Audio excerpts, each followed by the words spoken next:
fantasy team from falling off the track. Football is back, Jack. Whether on the ground or through the air, when the chips are down and you throw a prayer, when your team is primed and on the hunt, it's 4th and 10, you refuse to punt. When the shoulder pads and helmets crack, that's how you know that football is back, Jack. Let me hear you say, football is back, Jack. This high is wild and out of control, and we're gonna ride it every week till we reach the Super Bowl. Don't need no check downs. Give me big hits and quarterbacks. If you say this game's the best, I'll say it's a gag. Football is back, Jack. Football is back, Jack. Football is back.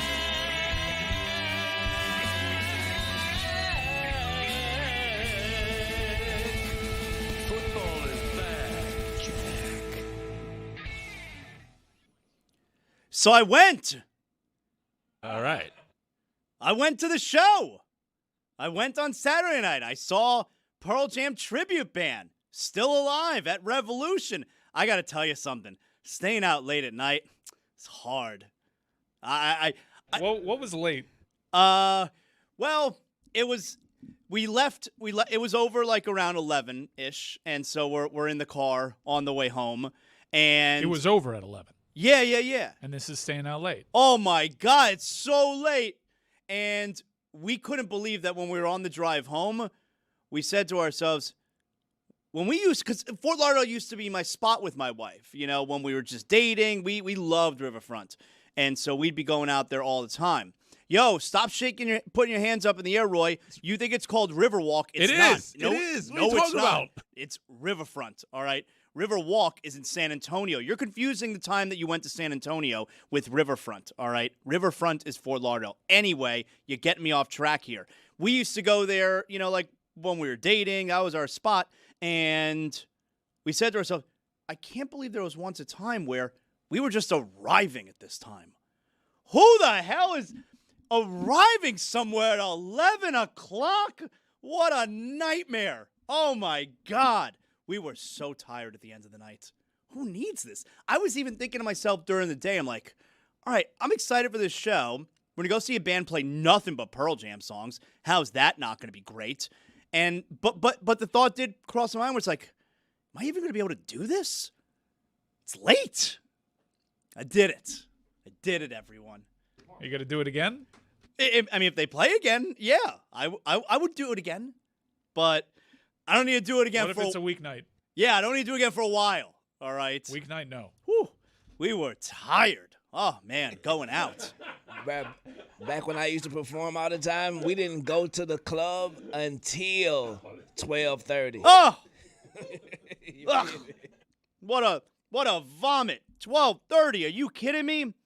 How you take a nap during the day, right? Nah. What? It was excitement. I can't even believe that. I'm pretty sure when we were in Vegas for Summer League, we had gone for the UFC fight. Meek Mill was performing at a club that we had gone to with Cuervo, and Meek didn't come on till like 1:30. Ugh. I saw Wu-Tang Clan at Revolution, which is where we were the other day for the, this Pearl Jam tribute band, and I saw Wu-Tang there, which I think was the last time that I was there. I hadn't been there in 20 years. My wife still thought it was called The Edge, all right? I hadn't been there in 20 years, and the last time I was there was for Wu-Tang. And the show, I think I mentioned this last week, the ticket says 9 p.m., That bus with Wu-Tang pulled, because it was outdoor. That bus pulled up with Wu-Tang at 1 a.m. Manon. That's late. But see, the thing is, if the club closed at 3, then that's actually the time to get there, because you don't want to be there for 5 hours. You get there at 11 o'clock, you got to be there till 3, so the performance don't start till about 2:30. Might as well scroll in about at 1 a.m. As everybody can see and hear now, we have Juju here with us hanging out for the week. Good to see Juju. So Glad to be here. we have good news for the Miami Heat over the weekend. How about that? Klay Thompson, officially a member of the Miami Heat, signs a 2-year deal, something like 11 point some odd $11 million total. But Klay Thompson, like, the plan worked, I guess, right? When you look overall at what the Heat have done this offseason, obviously they didn't land LeBron, but this summer, the LeBron thing was kind of like, oh shit, we got a chance at LeBron. Let's try and do that. LeBron was never the plan. If we this change summer. the sequence of events, this is an A-plus Yes. offseason, and it's an A-plus offseason no matter what, but the way that it feels is different because, the way that prediction markets were swaying and Right. market prices, it looked like Miami was certainly, at some point, favored to reacquire LeBron James, and when he goes to Philadelphia, that lets a lot of the air out of the balloon, right? But say the pursuit of the offseason started with LeBron and ended with Giannis and Klay Thompson, A-plus, home run. They've actually done a really nice job when you look at it. They lost a lot of young talent, obviously, in trying to acquire Giannis. But now you look at the pieces that they have surrounded Bam with, and we're talking Giannis, Bobby Portis, Klay Thompson, Tim Hardaway Jr. Like, they've done a really nice job filling out this roster. Yeah, I guess because Tim did a great job of rebuilding himself because at a certain point in his career, it looked like I'm not sure if this guy can. Stick around. He had been in the league for a couple of years and was sent down to the G League. Yeah, and he reshaped himself, made himself a really consistent shooter.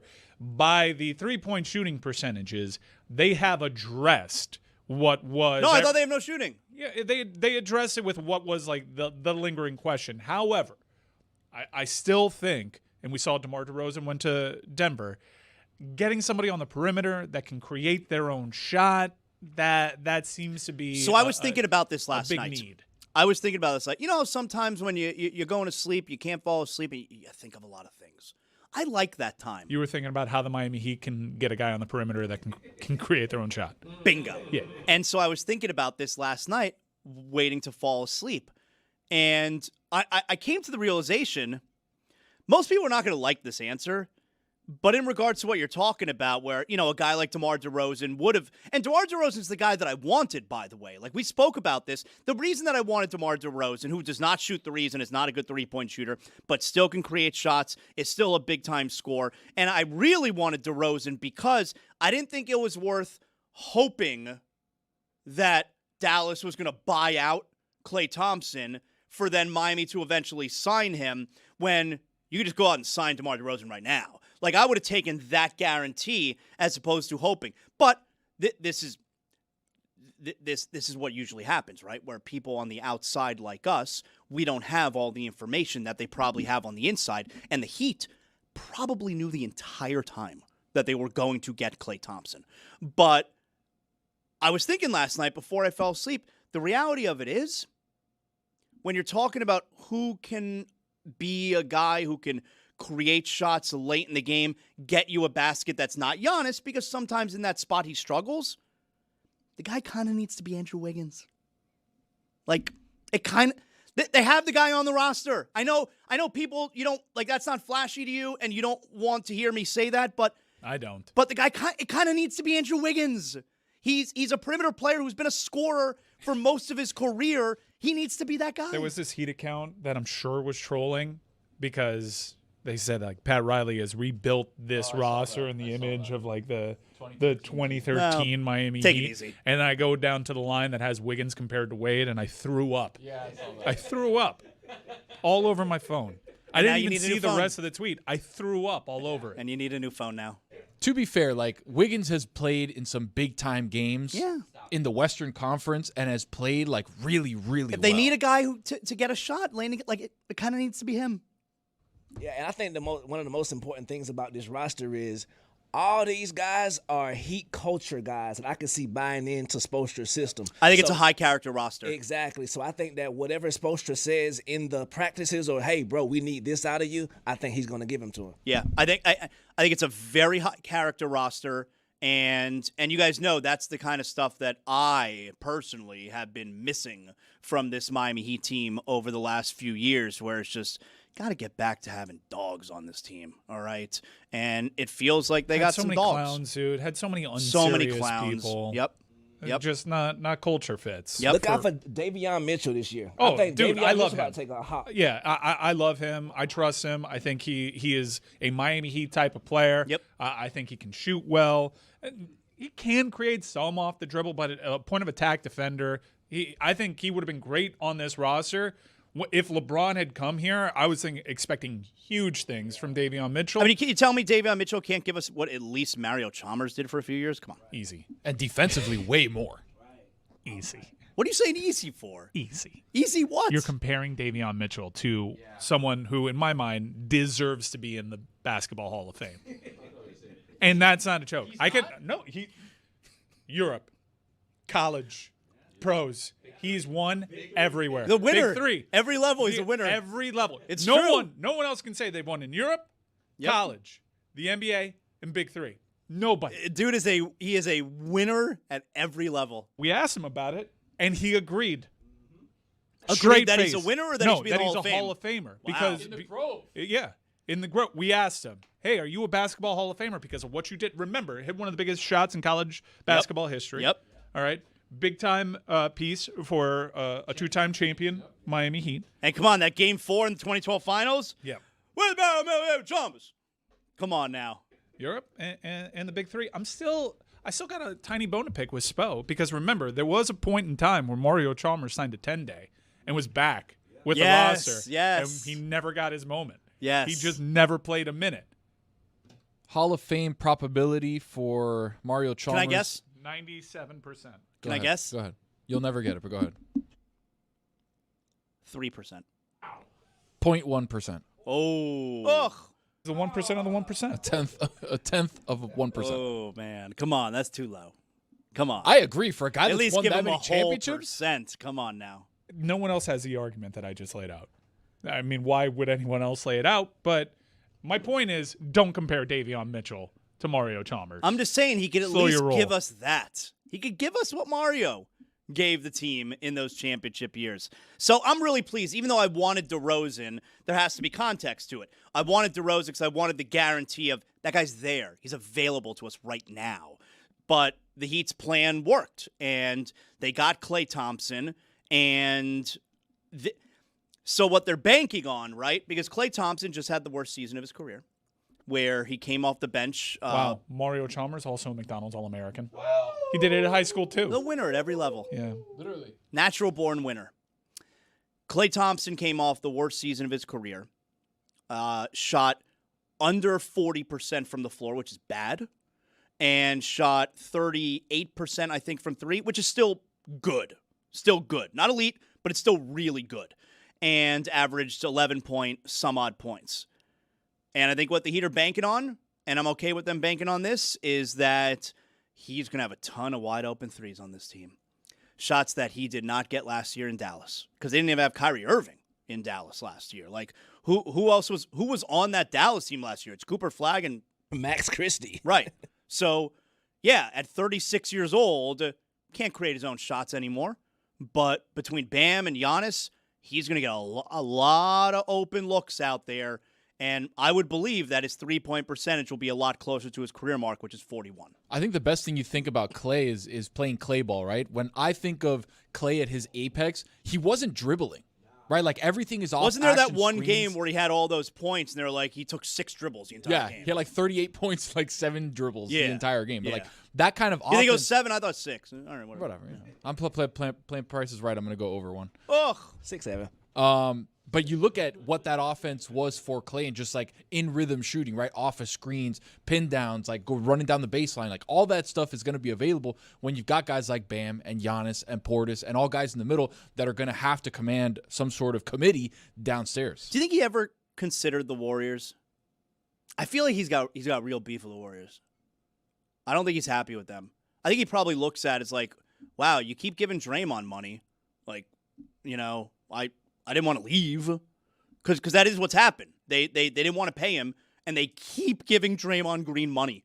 including giving him back the 1 year, $28 million.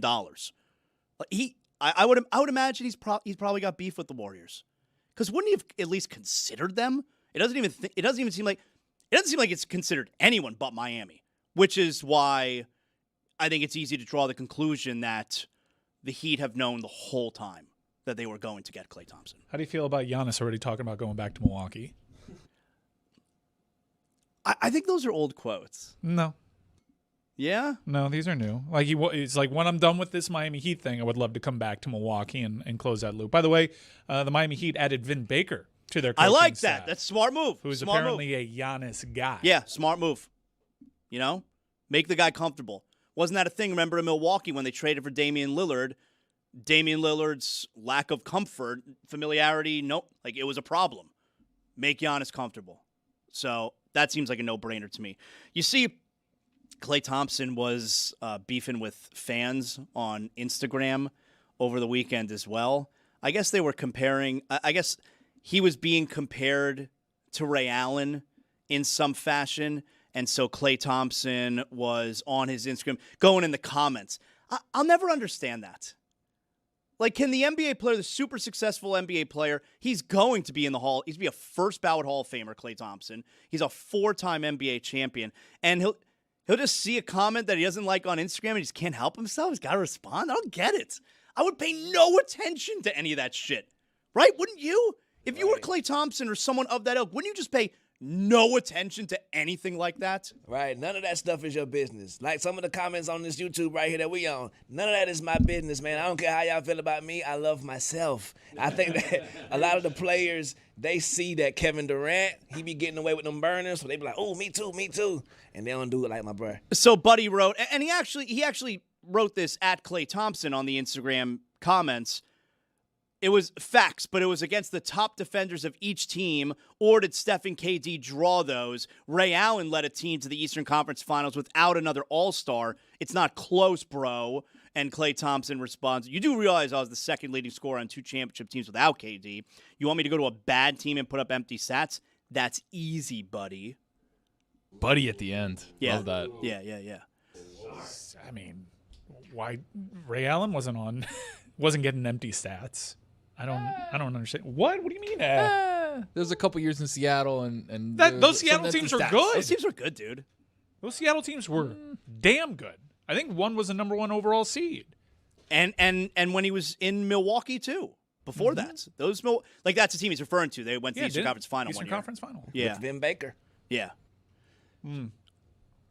Was it Vin Baker? I know they made the big Sean Kemp trade. I know it was Vin Baker with Glenn Robinson. That was the duo there. Did they have? They may have had Ray Allen for a little bit. They may have. It may have been with Vin Baker. Cup of coffee. It may have been. So I made this point a few weeks ago, and Dan poo-pooed it about Klay Thompson. Like maybe he can be that Ray Allen role, and Dan really made the case of Ray Allen was a much better player when he arrived here at 37 years old than Klay Thompson arriving here now at 36 years old. And I did look up the numbers, and like Ray Allen's numbers, field goals, 3-point percentage, were still elite at 37 years old, his last year in Boston before he got here, compared to Klay Thompson's last year in Dallas. But again, Ray Allen, that last year in Boston, is on a championship-level team. The Heat obviously took that ass. Everybody knows that. But was on a championship-level team with Garnett, with Pierce, with Rondo, while Klay Thompson is, playing on a bad Dallas team. So, yeah, Ray Allen was a better player, at least coming off a better year. But I love this signing. I'm really pleased with the Heat. I think the Heat are going to be really good. I do. Like, I've been having trouble. I've been having trouble trying to get pumped up, trying to get fired up as far as them being a championship contender. I think they're going to be really good. I think that they needed a couple more lotto tickets. I would have loved in an ideal world, you get DeRozan and you get Klay Thompson. Just increase your chances of one of them landing. They have money for one more vet minimum contract. Yeah, I don't know. The last we saw of Klay Thompson, it looked like, They just needed to hit open threes. didn't look great. Yeah, but Don't dribble. Just stand in the corner, shoot. okay. I guess he certainly has guys that can open it up a little bit more for him over here. Yeah, that's He's had a lot. He's played a lot of basketball and he's sustained a lot of injuries. only played 21 minutes a game last year too. Important to note. I mean, he came off the bench, but did not play a ton last year. Anyone watch the Dolphins on Saturday? Woof. Kept a little eye on it. Just I looked over. When all the starters on a bad team aren't playing, it's a rough watch. It was bad. Well, I mean, the Dolphins this preseason have been a brutal watch outside of the first drive of the first game. Where Quarterback play has been pretty bad. Yeah, I mean, Malik outside of Willis that drive. drove them down the field and looked fantastic, but everything since, unwatchable. I'll glance up at a TV on mute, watch a quarterback drop back, and say, "Goo." I mean, super hard to evaluate any team whose starters, especially the starting quarterback, are not playing. But man, I don't know what you could possibly take away from these past couple Dolphin games. Like I guess the first preseason game, it's okay, cool. Caleb Douglas, he might be one guy. That's one of the takeaways I've heard is that the rookie receivers look good. Like Tutu Atwell, they're saying has been one of the worst guys at camp. These people they brought in, like names you've heard of, are not going to be on the field. It seems like a lot of the rookie receivers are actually going to be playing. Like people like what they saw obviously from Caleb Douglas. And Tutu then, does one thing though. The one thing that plays to Willis's skill set. Willis throws a great deep ball. Tutu is a 9-route guy. But apparently he's not doing well I think at that. he's struggling. I don't think he's even going to get on the field. Catching the ball? That's an issue. You're a receiver. Did you see Javon Holland? So the Dolphins played the Giants, all right? And that's who Javon Holland plays for now. And after Javon Holland didn't play. And after the game, Javon Holland, former Dolphin safety, put on a Instagram on an image, big dub, fuck 'em. I mean, the first thing I would say is those guys that you would like to F, none of them are here anymore. Like, they fired all of them. They're all gone, right? Like, there are no familiar faces in the building to Javon Holland anymore. So I'm not really sure what there is to be angry about, especially because, look, Javon Holland had a real good rookie year, and then he was pretty good the second year. But after that, he wasn't that good. Like, I don't know if many people wanted to stick around. Anyway, I don't know. Maybe I get too sensitive about that kind of stuff. Telling my team. Only I could tell my team to F off. You can't tell my team. Only I could tell my team to F off. Worst team in the league. Okay. I'll tell them to F off. You don't get to do that. I'll relay the message. You see Ruben Bain, though? Oh, Zaz. That's the big takeaway from the weekend. Right arm, under the armpit, lift you. But I thought he had small arms. He had T-Rex arms. I mean, it actually helps for that one move, which is just, he doesn't have to extend all the way. Just power. He's like 350 pounds. Just see ya. You should be terrified of anyone that doesn't care about that hair. Because he's just going to keep that haircut forever. And that haircut, he doesn't have time for haircuts. That haircut is a terrifying haircut. Yeah, he doesn't have time for haircuts. He doesn't have time to look good. You got the same haircut as James Amos from Good Times. He only has time to play football. He does not have time to look good. I love him walking out on the field, and someone pointed this out on Twitter. He's walking out on the field. He's got no tape. He's got no gloves. None of that bullshit. Yeah. When you say tape, are you talking about the hair again? Mike's got tape on right now, and he's talking into a microphone. Look at his finger. He's like AI. Nope. Well, I've been trying to tough it out. Ruben Bain doesn't need that. Wow. And I realized I kept re-breaking my finger because I'm a dog. And I was like, I should do something about this. You're a mix between whom again? Mitchell Robinson and prime Dennis Rodman. Yeah. Look at that scouting report. I mean, come That's on. just the off-court issues. Ruben Bain just walking onto the field. He's got his jersey. He's got his pants. He's got his helmet. Doesn't need anything From else. a branding standpoint, the hair is good, but the face mask that he opted for in the pros, that's elite. You saw what he did. No. What kind of mask is his it? face mask is meant to It's the one with like, all of the bars? Yeah, to look like That's Bane scary. from The Dark Knight Rises. That's scary. That's a good job out of him. He's a tremendous football player, and he looks the part. And who's Dominique Foxworth said that the Bucs are a sneaky Super Bowl candidate. Baker Mayfield's talking a lot. We're going to surprise people. I don't know about that. I think they have some injuries already. at wide receiver. Emeka's got a turf toe. They're dealing with a sprained toe, so we're looking at that. But I don't really know who else they have on the roster. Mike Evans is no longer there. I mean, they play in a division where they should. You win 9 games, you win that division. I They don't know. should. The Saints look real good. Where is Chris Godwin? Chris Godwin's there Still too, but there. Off The ghost of compound injuries, broken leg, broken ankle, like Hopefully. 30, north side of 30. It's tough. He was one of my favorite players to watch, but last year, absolute shell. He had nothing, and I hope he can recapture some of that. Maybe he tried to come back too quick, but he was always so dynamic to watch with the ball, and it was I didn't recognize that guy. So when I bring up Ruben Bain again, I'm not trying to be a hater. I'm not trying to do the thing every time that I bring up Ruben Bain. I promise you, I'm not going to do this the whole season. You are.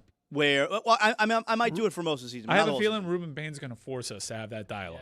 No, but what I'm saying is I don't want it to be a thing every time where it's, Caden Proctor, he sucks.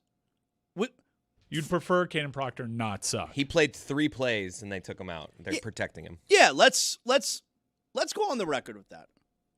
I prefer Caden Proctor not to suck. Bold. Same. All right? Copyright. I own that statement. I prefer Caden Proctor not to suck. Copyright. But we could talk about Ruben Bain, who we love as a Miami Hurricane. Like, we could praise Ruben Bain and have it have nothing to do with Caden Proctor, right? That's what I'm saying, where I don't want to be a hater. How about I'm just praising Ruben Bain, I heard you talking to Dominique where he was just kind of saying that people in Miami are way too high on Ruben Bain. Right, essentially. He's like, you guys are way too emotional about this. Yeah. He's a good prospect, but I think Dominique's wrong. Yep. I think he is that dude. I am emotional about it, but he's going to be a stud. Yep. Dominique on Zaslow Show 2.0, really good podcast. He mentioned last week he thinks that if we weren't from Miami or if Ruben Bain didn't go to UM, we would not be feeling this way about Ruben Bain. Yeah, no, that's a huge part of it. It's a huge part of it. The emotional reaction is because of that big spot in the Venn diagram that is both Hurricanes fans and Dolphins fans. And, a lot of those people that occupy in that Venn diagram saw Ruben Bain plenty, didn't see Caden Proctor a lot, probably saw Caden Proctor against FSU. That wasn't great. The Nick Saban quotes exist. Those are bad. Yeah, I understand this. It's a hometown in the flats. I think this is going to provide Ruben Bain with that chip that he wouldn't have had if he would have came to Miami. If he would have came to Miami, he would have been a great player. But I think them snubbing him is going to make him a generational talent, bro. I hear you. Ruben would find the chip. He'd have a chip for not going number 1. That's just how he operates. He's going to be so good. He's so good. So obvious. He's going to be so good.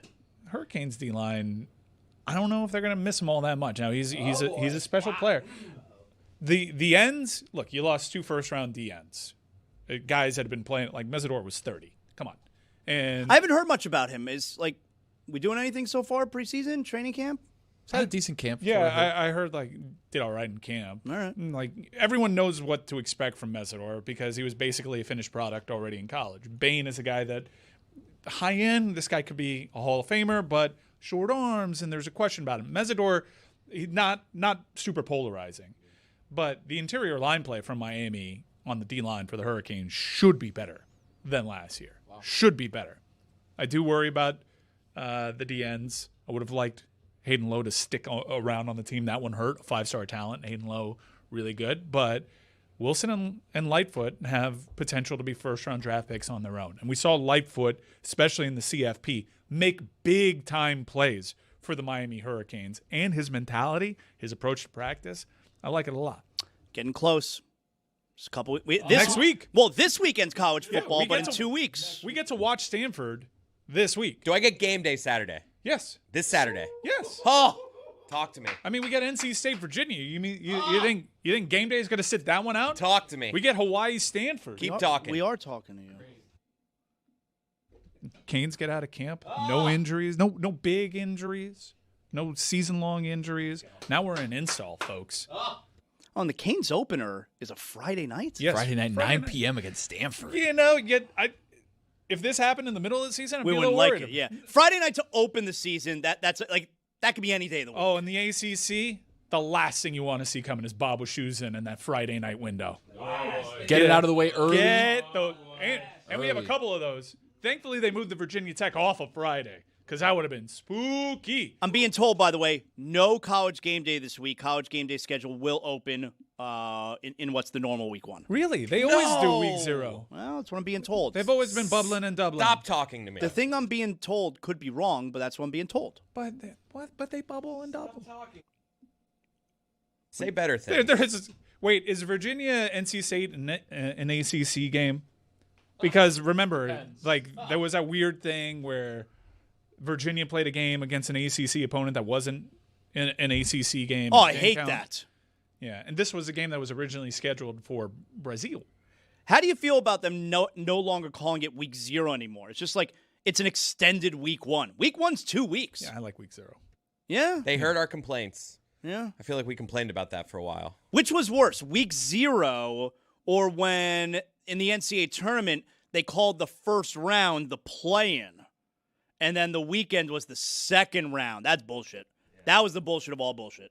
Yeah. You had to change that back. I mean, I like it when week 0 has the one marquee game. Yeah. For example, like when they play in Dublin. When Georgia Tech beat FSU. Mm-hmm. God, how great was that? What a day. That was fantastic. What when the Canes, when Jeff Thomas screwed the Miami Hurricanes and Kadarius Toney broke the Canes over his knee in week 0 in Orlando. That was a great week 0. Yeah. The headliner of this week 0, is it UNC TCU? No, not for me. It's a fart. Can we find out if that NC State Virginia game is an ACC conference game? Because if so, we've just sweetened the pot as if it needed more sweetening. Did you guys see Dwayne Wade over the weekend? The new mustache? Dwayne Wade. I don't know if I'm going to say he's unrecognizable, but it's close. Like if I saw this guy who shaved his entire beard, almost fully shaved. He's got the little deal on the chin, all right? I'd lose that, Dwayne.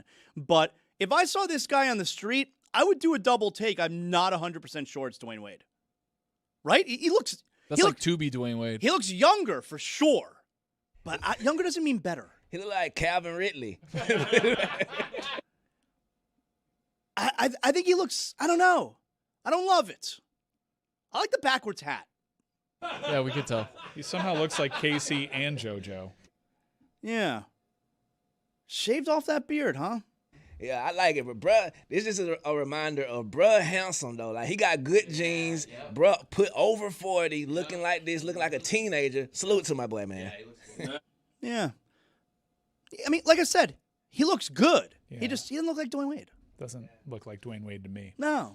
You know who else don't look like themselves? That boy Luka Doncic. You saw he took the Lakers overseas and was sporting a new look. I'm like, dog, is that Luka or Tom Cruise? Yeah, he looks like a model. You're right. Exactly. Salute to my boy. Yeah, he was looking good. I can't salute him. I'm too busy monitoring him. Good call. There's a lot of monitoring of Luka going on. Monitoring the situation. I'm monitoring a few folks. Jokic, Anthony Edwards with the change in ownership, and now got my eyes fixated monitoring the Luka Doncic situation. Like, apparently I'm not the only one. Many teams are. Wow. Do you think they have meetings where it's like, yo, do you think we should monitor Luka? And some of those teams like, nah, not necessary. Well, remember the last time he got to monitor. There was a change in ownership. So he's already gone through 2 changes in ownership. I'm just saying. Get an opportunity to monitor a situation. He's played under now 5 ownerships in his career. What's happened to the NBA? 5. We can't allow this.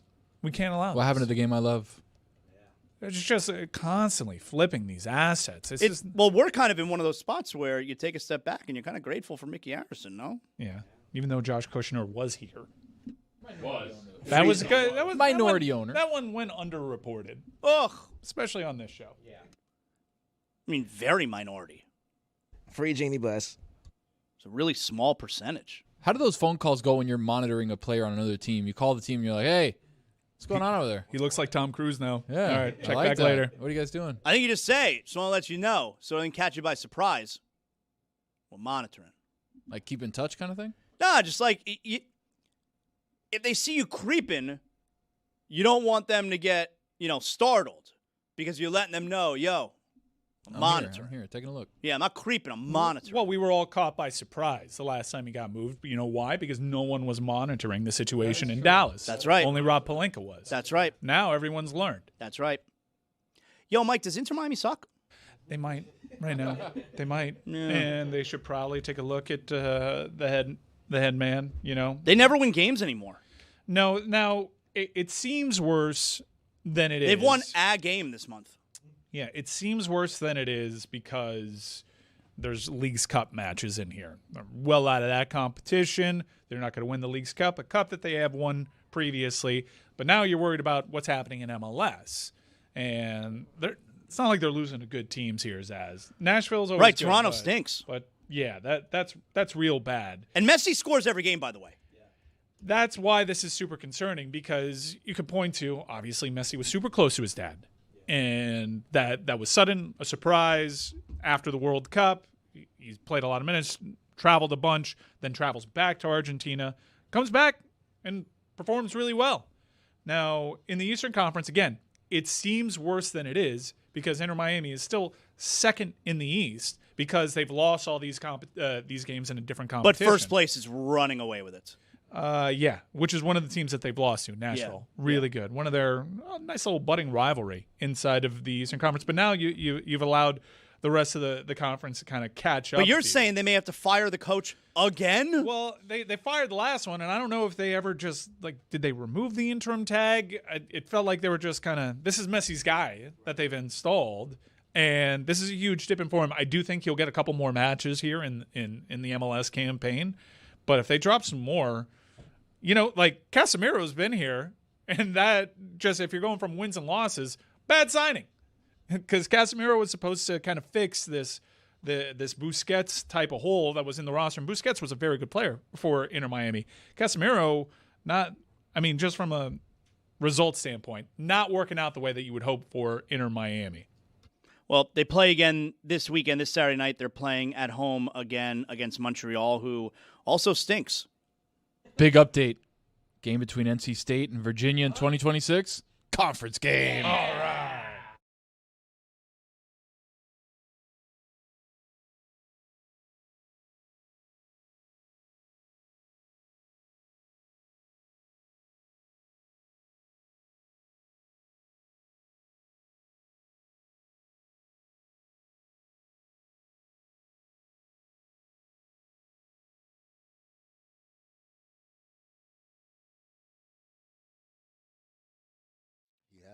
And yesterday, we played another clip of AEW wrestling where we believe they must have a Le Batard Show fan, or maybe just a Greg Cody Show fan, who is injecting Greg Cody's catchphrases into their programming. I heard the bit. I don't agree. Okay, that's fine. Well, let me play again for you real quick from yesterday. This is the second time that this has happened, or at least that we played the video. This is from yesterday where we believe AEW programming is using Greg Cody catchphrases. Give this a listen, Amin. Juice Robinson versus Clark Connors. Who won? Who? The Guns versus the Dogs. Who won? Who? And in a double chain match. Who's the Juice and Who? Now, I went... Baja Men can also be upset. That's what I'm thinking. I get Baja Man from that. Who let the dogs out? Well, but he did it with the inflection. Who won? Well, he's building. All right. I'm full disclosure. Like I said, not disclosure day, but full disclosure. Okay. I went into this yesterday ready to poo-poo it and tell you, Greg, no one cares about your catchphrases. No one is using them on AEW. Like, don't be stupid. And I heard that, yes, and like I'm having a hard time denying it. And now I had one of our listeners send me another couple of clips. I'm going to play the first one here for you. But both of these clips are from the same segment, all right? Don't pay as much attention to, what's actually happening in the video. Like, who the hell can explain? But pay more attention to the possible use of the Greg Cody catchphrase.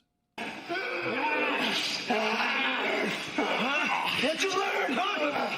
What you learn, huh? What you learn, huh? So over and over, they're saying, "What'd you learn? What you learn? What you learn?"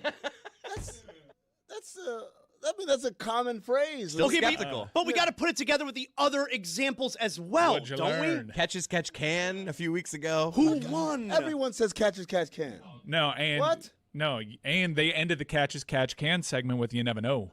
You never know Oh, sometimes. stop it. See, Amin is playing the role that I thought I was going to play, What role? and of being indignant that it's not a thing. I think you guys are just navel gazers. You just think everything is about you around here. All right, well, play the next one. All right, then. so this is in the same clip again.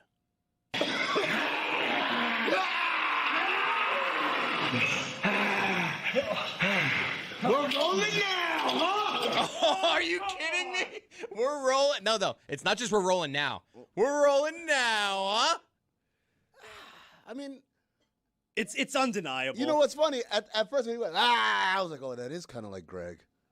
But then he came back and it's like, oh, he just said, come on, man. It's undeniable. There's something happening. all in the same segment. What'd you learn? We're rolling now, huh? You guys have the wrestler or the writers? Well, it hasn't always been the same wrestler. Got it. So I think that in the creative room, there's a Greg Cody superfan. We're rolling now, huh? Well, this is what I would say. If there is indeed a mole in the writing room, you got to do one thing. You got to.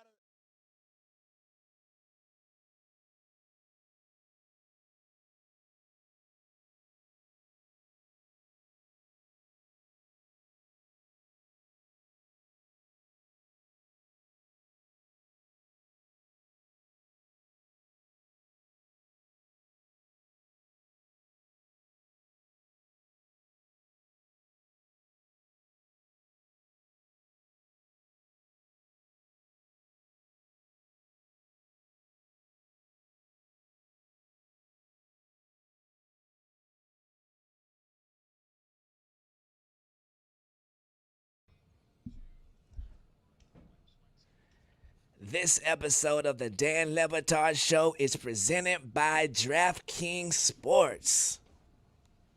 I like your style. DraftKings, the crown is yours. You know, when you think about it, the Cleveland Browns are a poverty franchise. People in Cleveland hear me say that. Zaslow, you hate Cleveland. Whatever. It's true. It's a poverty franchise. I think if you polled most Americans, what's the worst franchise in the history of sports?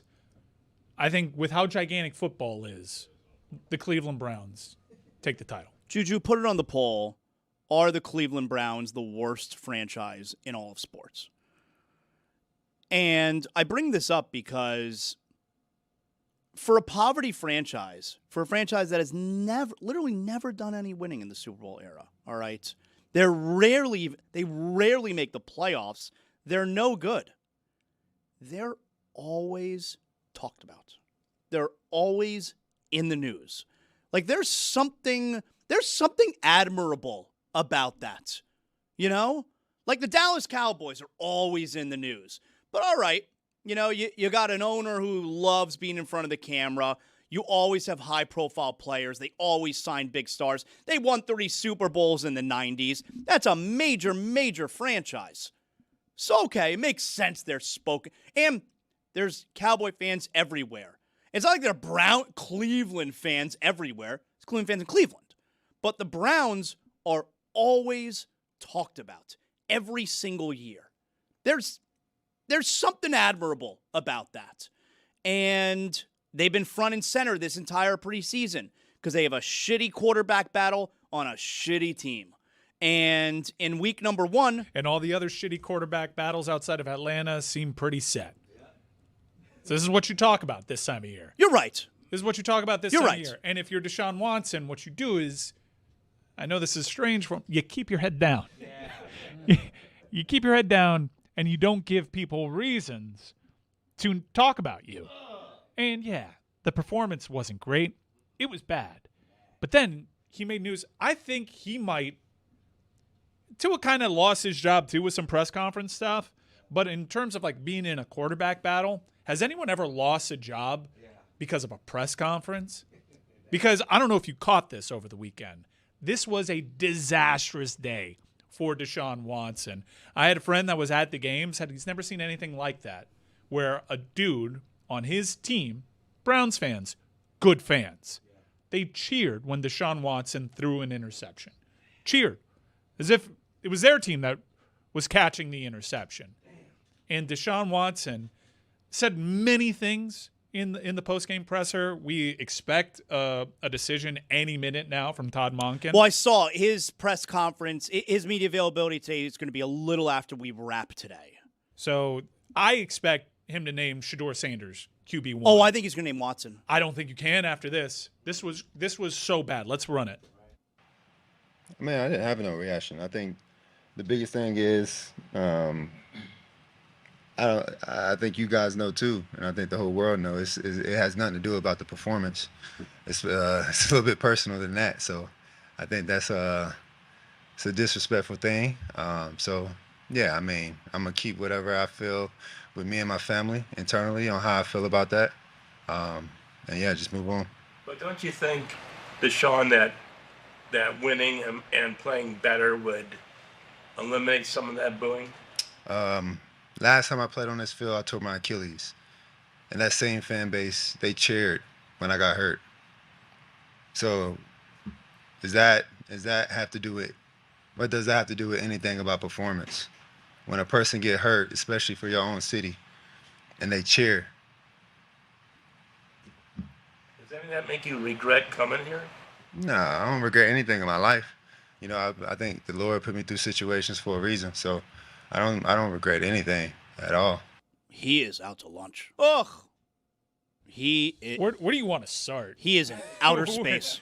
Where do you want to start? I think the first place to start is I loved chastising the fans while you fix your diamond earring. I love that. Yeah.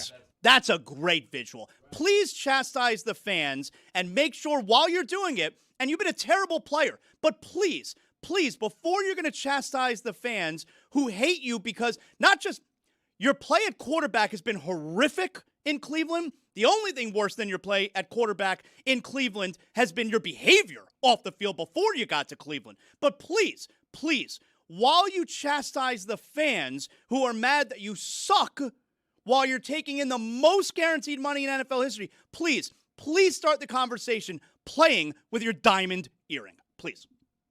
I also think that because of how he's describing the fans and his reaction, what does it tell the fans if Todd Monken say he's number one for us? This is why I think he blew it. It was an easy decision to have Deshaun Watson be your starting quarterback. Is it an easy decision to go with Shedeur? No, I don't think so, because you always have the Shedeur thing in your back pocket. Deshaun's obviously going to struggle. There's going to become so obvious. There's going to be a point in time where, hey, man, this guy stinks. Let's put in a spark plug, and that's a winning position for the younger Shedeur Sanders. So obvious. Let's name the guy quarterback who's definitely going to suck, but let's do it. Yeah, let's do it. But that's what Cleveland does, right? This is how quarterback battles go. You put the veteran guy that's expensive in there if they haven't done a lot to separate themselves. But Deshaun Watson did a lot to separate himself from Shedeur Sanders, who, I mean, compared to him, total pro, not no off-field thing. Like, forget even about the prime stuff. Like, compared to Deshaun Watson, it's a walk in the park. I think he totally lost his job because he was bad there, but he was even worse in that press conference. Number one, dude, it is not just a personal thing. It is absolutely a performance thing because anybody that jumped off the ship, right? There aren't many people that are sitting there in those stands that are still repping the Cleveland Browns, rooting against their starting quarterback. If you performed well, they'd be cheering for you. You didn't get those boos when you stepped out onto the field for the first time wearing number 4 in Brown.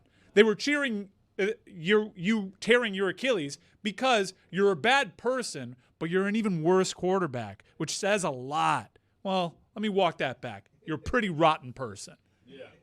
It's words. Yeah. You're a pretty shitty quarterback. You're a totally rotten person. Has nothing to regret. That was another part. And God put him in those situations. God put him on that massage table.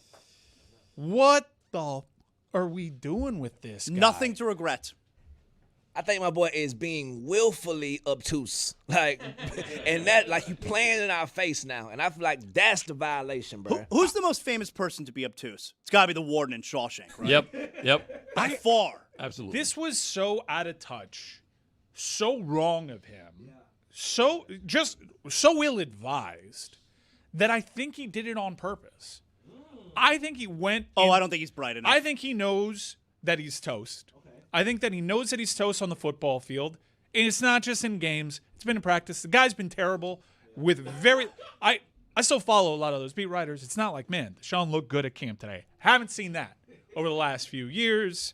I think he knows he's cooked. And I think he just decided, last year was pretty fun getting paid to not play football. I have this terrible contract. I'm probably at the end here. Let me just not put myself through this. Let me not suffer the indignity of trotting out there for maybe 1.5 weeks and then losing my job. Let me just burn it all down right now. And I think that's why Monken announced, I'm going to announce a starter. And I definitely think that is a key data point on what we're going to see. I am going to be stunned. How do you do that? This guy just flamed your own fan base. Guess who's going to be booed the next time he steps onto that field? It's going to be Deshaun Watson. He went at the one fan base he can't afford to lose. I think he did this with intention. I think that was self-sabotage, and I don't think it's an overthink. Down to the fix it, every little detail. Fixing the $1 million earrings to saying, I don't regret anything. This is all personal. I think he knows what he's doing, and I think he checked out. I think generations in the future who do deep dives on Pro Football Reference like we do back, quarterbacks back in the 90s and 80s, they're going to look at Deshaun Watson and be like, oh, yeah, I remember that name. Like, man, he was bad. And then look back and see how good he was in Houston. You're like, wait a second. What happened here? And funny enough, in Pro Football Reference, usually because we were just talking about Klay Thompson, I was looking at some of his stats, and it's like, 2022 injury Achilles, 2023 injury, ACL, whatever.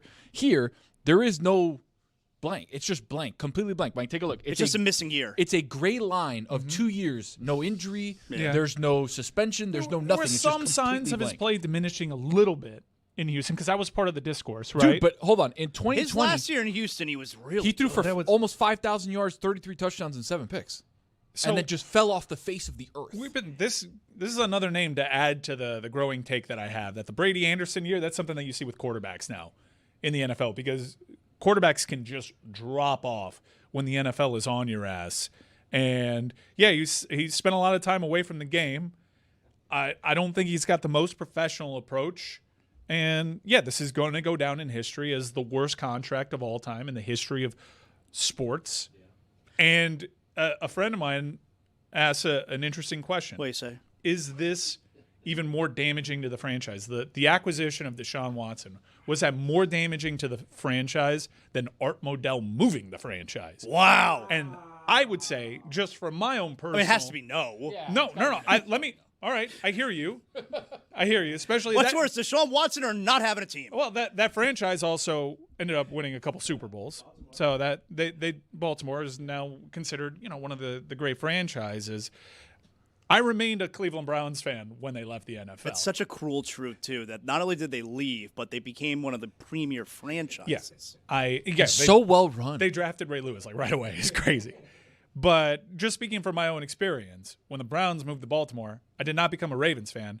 I remained a Browns fan. I rooted for the local team. TV was different back then. Dolphins were on the TV every week. I wanted a rooting interest. But when the Browns came back, and I knew they would come back, I went back to the Browns. Yeah, it was talked about pretty immediately after they were moved that this was unjust because this is a great franchise. And I know I wasn't shaken off the Browns branch when they moved. It was when they acquired Deshaun Watson. So in that respect, yes. And also, it's put them in this terrible spot. They are nowhere franchise. This guy's sitting on their books. It's been wasted years because his contract demands that you give him opportunities. Mind you, they made the playoffs in spite of this contract. They made it with Joe Flacco. Joe Flacco, who was on the street, showed you they had good teams. They had a good head coach. They had things going in the right direction. They had Myles Garrett. They had the quarterback. They won in Pittsburgh. Ben Roethlisberger was crying on the sidelines. Put it on the poll, Juju. What has been worse for Cleveland? The Deshaun Watson trade or the Browns moving to Baltimore? They almost went to Arrowhead and had a terrible call go against them. The Higgins, what should have been a touchdown, was targeting, took a helmet straight to the side of his helmet, fumbles, goes out of bounds. It should have been a touchdown, was targeting. They should have won that game against the prime Chiefs at Arrowhead. They had everything, finally moving in the right direction, and then they decided, you know what? Baker played hurt that entire year. We've soured on him. This is the direction that we should go in. It was obvious. It was obvious to me what was going to happen. Because if the Cleveland Browns were going to make a big, bold move like that, it was going to blow up in their face because that's what happens to Jimmy Haslam and the Cleveland Browns. They finally got the right management team and the right quarterback in place. They built a hell of a roster. There were many Cleveland Browns teams over the last few seasons with Deshaun Watson on the roster that you're like, man, they are absolutely a quarterback away. Well, look, the worst part about it is the acquisition of Watson meant they were giving up on Baker Mayfield. They are giving up draft picks. And if we want to be honest, it's why Myles Garrett's not on the team anymore. 100%. They gave up so much draft capital that they can't even replace Deshaun Watson if they want to.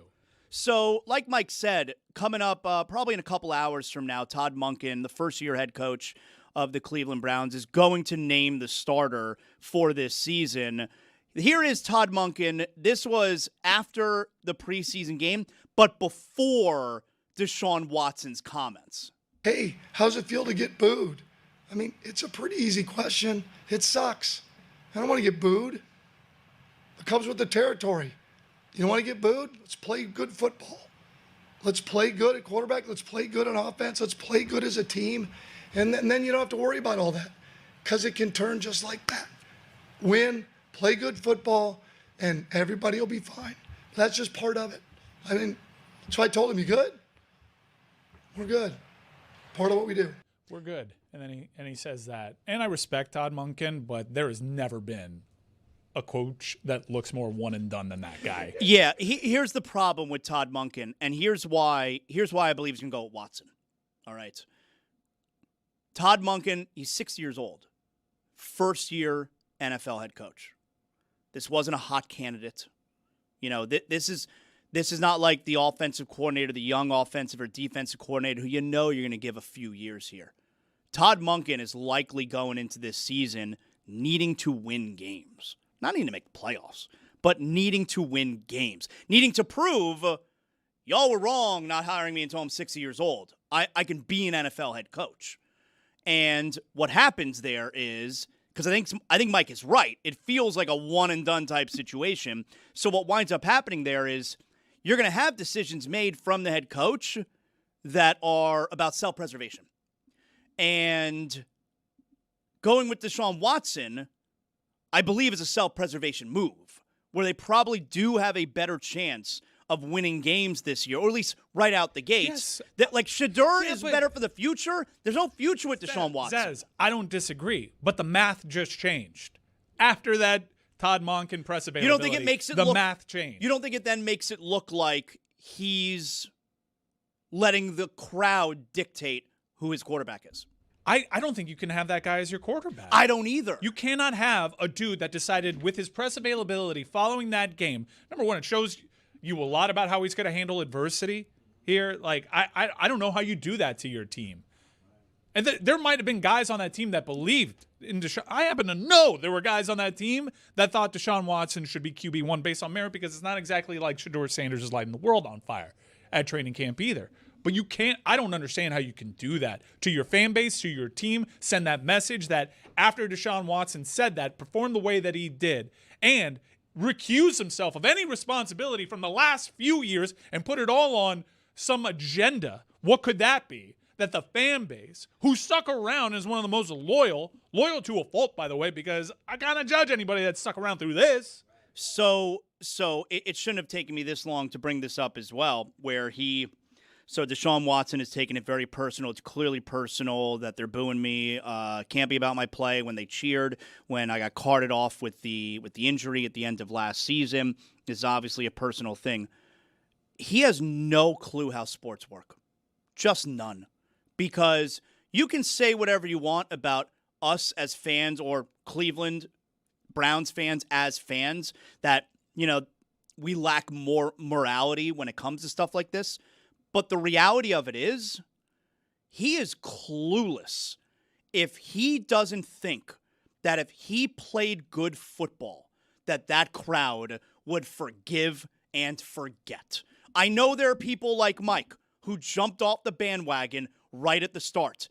But Mike jumped off, and there are people like him, and there are still 60,000 people at the stadium every single game. I guess it's 3 years prior that Deshaun Watson had played. 1 year he was absent, so this is his 5th year with the team. Those 60,000 fans at the game, if the quarterback is playing well, they're not booing him, and they don't give a shit about the off-field stuff. And like I said, that leads us vulnerable to you making accusations about our morality. But guess what? Welcome to sports. We've seen it a million times where a player is a dirtbag, but because he plays well, the fans are willing to look the other way.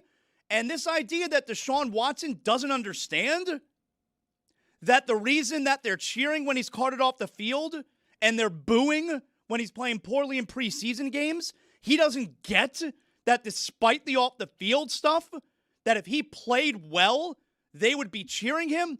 He's on another planet, this guy.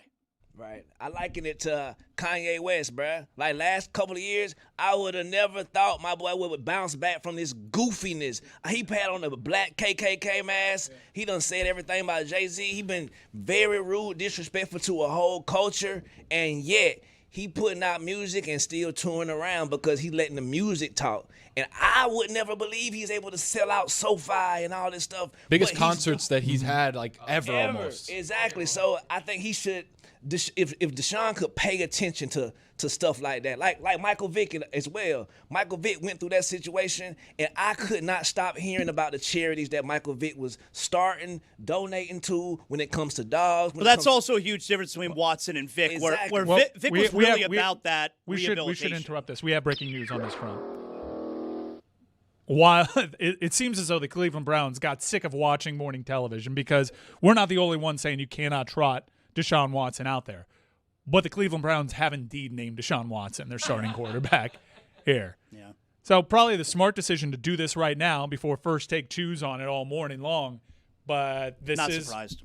I am super surprised. What a terrible message to send. It is a terrible message to everybody. Yeah. And let me remind you, nearly 30 lawsuits. Nearly 30 lawsuits from women that accuse Deshaun Watson. This isn't one. This isn't two. This is over 2 dozen. It is an ungodly number of accusations. No regrets. No regrets. When you say that, though, it reminds me like this was kind of the temperature around Deshaun before they signed his ass in the first place. So how dare I think that Cleveland was going to do something different than goof on themselves again? He just reignited the conversation, which had diminished. He just had the final 2 lawsuits dismissed. He was out of it.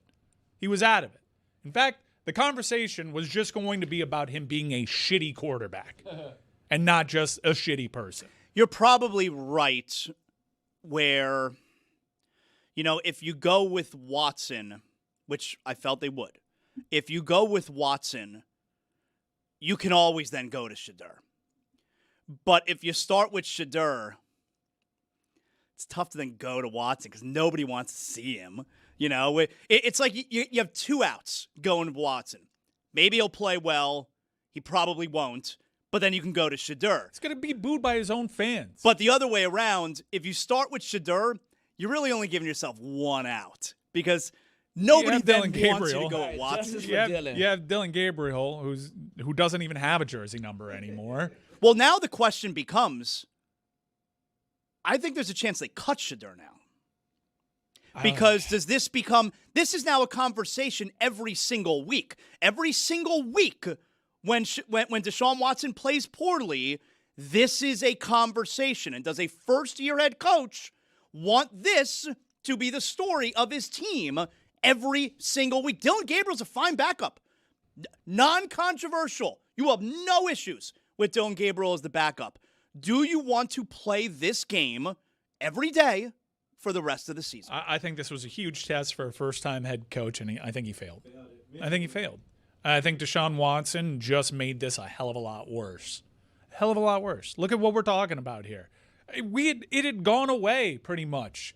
There was, all right, this is the realization of the situation. Like he's had this in his past. They're trying to move on, and we're trying to see if somebody who was once great, once looked like a certain Hall of Famer, one time was compared to Michael Jordan by his college head coach. Said if you pass on Deshaun Watson, you are passing on Michael Jordan. That's right. And for a couple of years there, it looked like Dabo was absolutely right.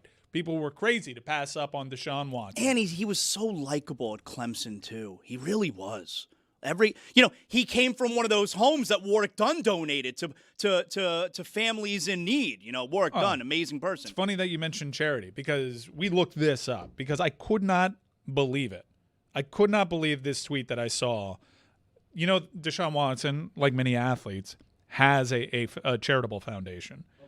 The Deshaun Watson Foundation raised over $500,000 last year, which I'm all for philanthropy. But if you're trying to decide where you're going to put your money, where you're going to park your charitable donation, landing on the Deshaun Watson Foundation is a choice. But I guess, as Juju says, that's neither here nor there. Last year, they raised over $500,000, but only gave out $85,000. Oh. And this is true. We checked out the Gave filing. it out to what? Paid out to whatever this foundation pays out to. They kept the rest. I think that's the minimum required by law in terms of actually dispersing some of those charitable donations. Yeah, the rest stayed in the foundation's account. We'll see where that goes. But just, not that I needed an additional data point, Zaz, to know that Deshaun Watson was a bad guy. But he's a bad guy. He's a shitty person. And they made their bed. And they've had every opportunity to just turn the page, get out from this. They're still going with this. Next year seems to be a big year for them. They have 2 first-round draft picks. I imagine they'll have a new head coach because he just showed he's a nothing. He just failed the first test. And Deshaun Watson's not a good quarterback. Shitty human, shitty quarterback. He'll be benched. Shedeur Sanders, not super hopeful. They just traded away Myles Garrett. It's such you're right. It's such an easy way to get the fan base behind you in your first big move. It's like what we were complaining about with John Eric Sullivan and Jeff Hafley, where take Reuben Bain. It's the easiest way to get the entire fan base on your side at the very start. And this would have been a really easy way to get the fan base on your side, Todd Monken. Yeah, it would have looked like he was coming to their defense. We are nothing without our dog pound. Yeah, he went out there and chastised the fans. It really is an incredible quote where I think the whole world knows it has nothing to do about the performance. He's so clueless. If he was a good quarterback, they would forget so fast about the 30 lawsuits. He's like, he knows nothing about sports. And Todd Monken, after he chastises the fans, Deshaun Watson, Todd Monken then names him their starting quarterback. It's a bad look. It's a really bad look. There's just no way this works out. We can say that with certainty. I made this point about Tua after his first preseason game for the Falcons a couple of weeks ago, where if you're a veteran quarterback, if you've been in the league 7 years, you can't come out of a preseason game admitting your performance was substandard, wasn't even up to par. If you're a veteran quarterback, it doesn't even have to be a starting quarterback. Go look what Jameis Winston did to the Dolphins, this past Saturday. If you're a veteran quarterback playing in the preseason, you crush it. You crush it. And Deshaun Watson this weekend was 5 for 12. By the way, he wasn't the starter, so he's going up against second and third team guys. Oh. Deshaun Watson was 5 for 12 for 36 yards and an interception. If that's your preseason stat line and you're a veteran quarterback, you are not a starting quarterback in the NFL. Deshaun Watson went on to say that if Monken chose him as QB1, then it's maybe 17 away games for me then. Get him out of here, man. Just get this guy out of the league, bro. He will be out of the league soon, but just... I thought the Achilles was going to be it. It certainly didn't help matters. I thought he was going to be done after that. He looked cooked before that. He looked cooked well before that. Never a time that he's looked good. Never been a time that he's looked good. In that uniform, never has been a time where he looked good. Shedeur's on the team week 1? Yes. Especially after this. I think it helped his case. I would have been there with you at the start of this whole thing. I was like, I think the loser's going to be on another team. I don't know if anybody's going to take Deshaun Watson. He is literally on the only roster that can have him on the roster. And he decided the move was blame the fans for his shitty play. I mean, Shedeur couldn't win the job in an incredibly embarrassing QB battle. He's still on the team week 1? I don't know. I mean, you said it yourself. What option do you have? And whereas there's a bunch of negativity now surrounding Deshaun Watson, where it makes his job even that much more difficult, something that he's already said, now Shedeur becomes even more popular, is looked at as even more of a potential savior. And the fans will be so fervent in their praise of him that's a cool opportunity for Shedeur to make something happen. And when he fails, Dylan Gabriel will have less enthusiasm surrounding him. But, this is going to be a terrible season for Cleveland. It's going to be brutal. Tony, take us in a more positive direction here, all right? The Cowboys offensive lineman, he got you really fired up over the weekend? Zaz, have you heard this speech? No. Whew. Boys, you guys have heard this speech? No.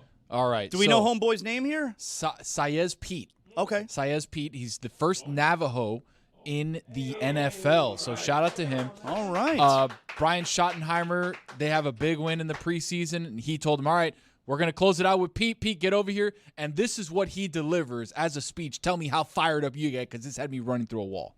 Yeah, that was an incredible win. I am very fortunate to be amongst you and to play in the same field where the same star hold it on our chest. And I'm proud of us. I'm proud of how far we've come. Man, this game, fate brought us here as strangers, but this game, this star, this team will make us brothers. Yes,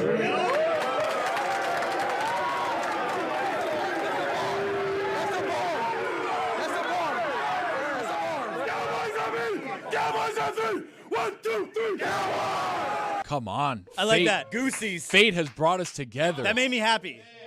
But the star makes us brothers. I Come like on. hearing that. That made me happy. It was a cadence. I was captivated. Yeah, Every I like how word. he talks. Yeah. I like his voice. It's like very mellow, very just like nonchalant, and then all of a sudden... He sounds like very Native American. Yeah, I like how right. he sounds. And then the bar comes out and you're like, whoa. You just said it. Huh? That was crazy. What do you mean it was crazy? No, I'm saying what he said was awesome. Yeah. These guys are playing a different game over here. That made me happy. You know what? Smooth. At least he said Native American. I was a little worried there. Yeah. A little dicey. I like that. I liked him. Fired me up yesterday. I was like, hell yeah, dude. That's football right there. Yeah. A guy that you've never heard of all of a sudden becomes the star of a team that has 15 different stars on it. Yeah. What did you say something weird, Chris? What happened? I was saying what you were saying. That's right. That's what I'm talking about. Chris. Ugh. That's what I'm talking about. Anyways. So, There you go. okay. There you go. All right. So speaking of weird things, you know about this Dae'Quan Wright?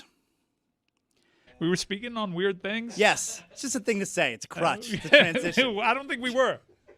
I don't think we were speaking about weird things. Nope. It's not weird. Deshaun Watson being named starting quarterback is weird, right? We had already separated from that. Yeah, but like it's still in our minds. We had still the fresh. Nestle palate cleanser. Yeah. The Native American palate cleanser. Yeah, I like how he sounds. All right. It made me happy hearing from him. Yes. Dae'Quan Wright is, or I guess was an NFL player. Was. He's on waivers now. All right. What team? Browns. He's on waivers from the Cleveland Browns. And he's in the transfer portal. And if he clears waivers, not if he clears the transfer portal, if he clears waivers, waivers is not a new thing in college football. If he clears NFL waivers, he's going to play for LSU. Played for Lane at Ole Miss. Nuts. Now, I know a lot of people don't like this. I can understand that. It's less than ideal. But to blame anybody but the NCAA here is foolish. This one was easy for the NCAA. Already instituted 5 years. No matter what, you get 5 years. The COVID people came and went. You had this one class that was in no man's land. Anybody with foresight would know that this would happen, and anyone at the NCAA would recognize we are 0 for a million in court cases. Just give them the extra year. You would have avoided this mess of people wearing pro uniforms one day and going to college the very next, as it seems to be the case.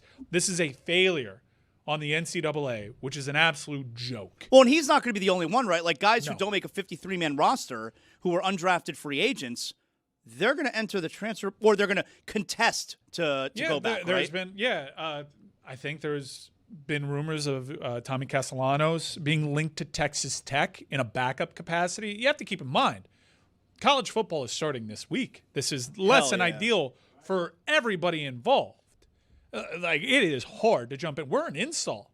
This is not like, these are grown men coming into new situations, many of them. Some of them are going to go back to their original schools, and I guess it's a little bit more plug and play there. But this is a mess. Can I ask you an honest question? So, like, when this guy Dae'Quan Wright, did he go to LSU prior? No, he went to Ole Miss for Even Lane better. Kiffin. Even better. So when he arrives at LSU,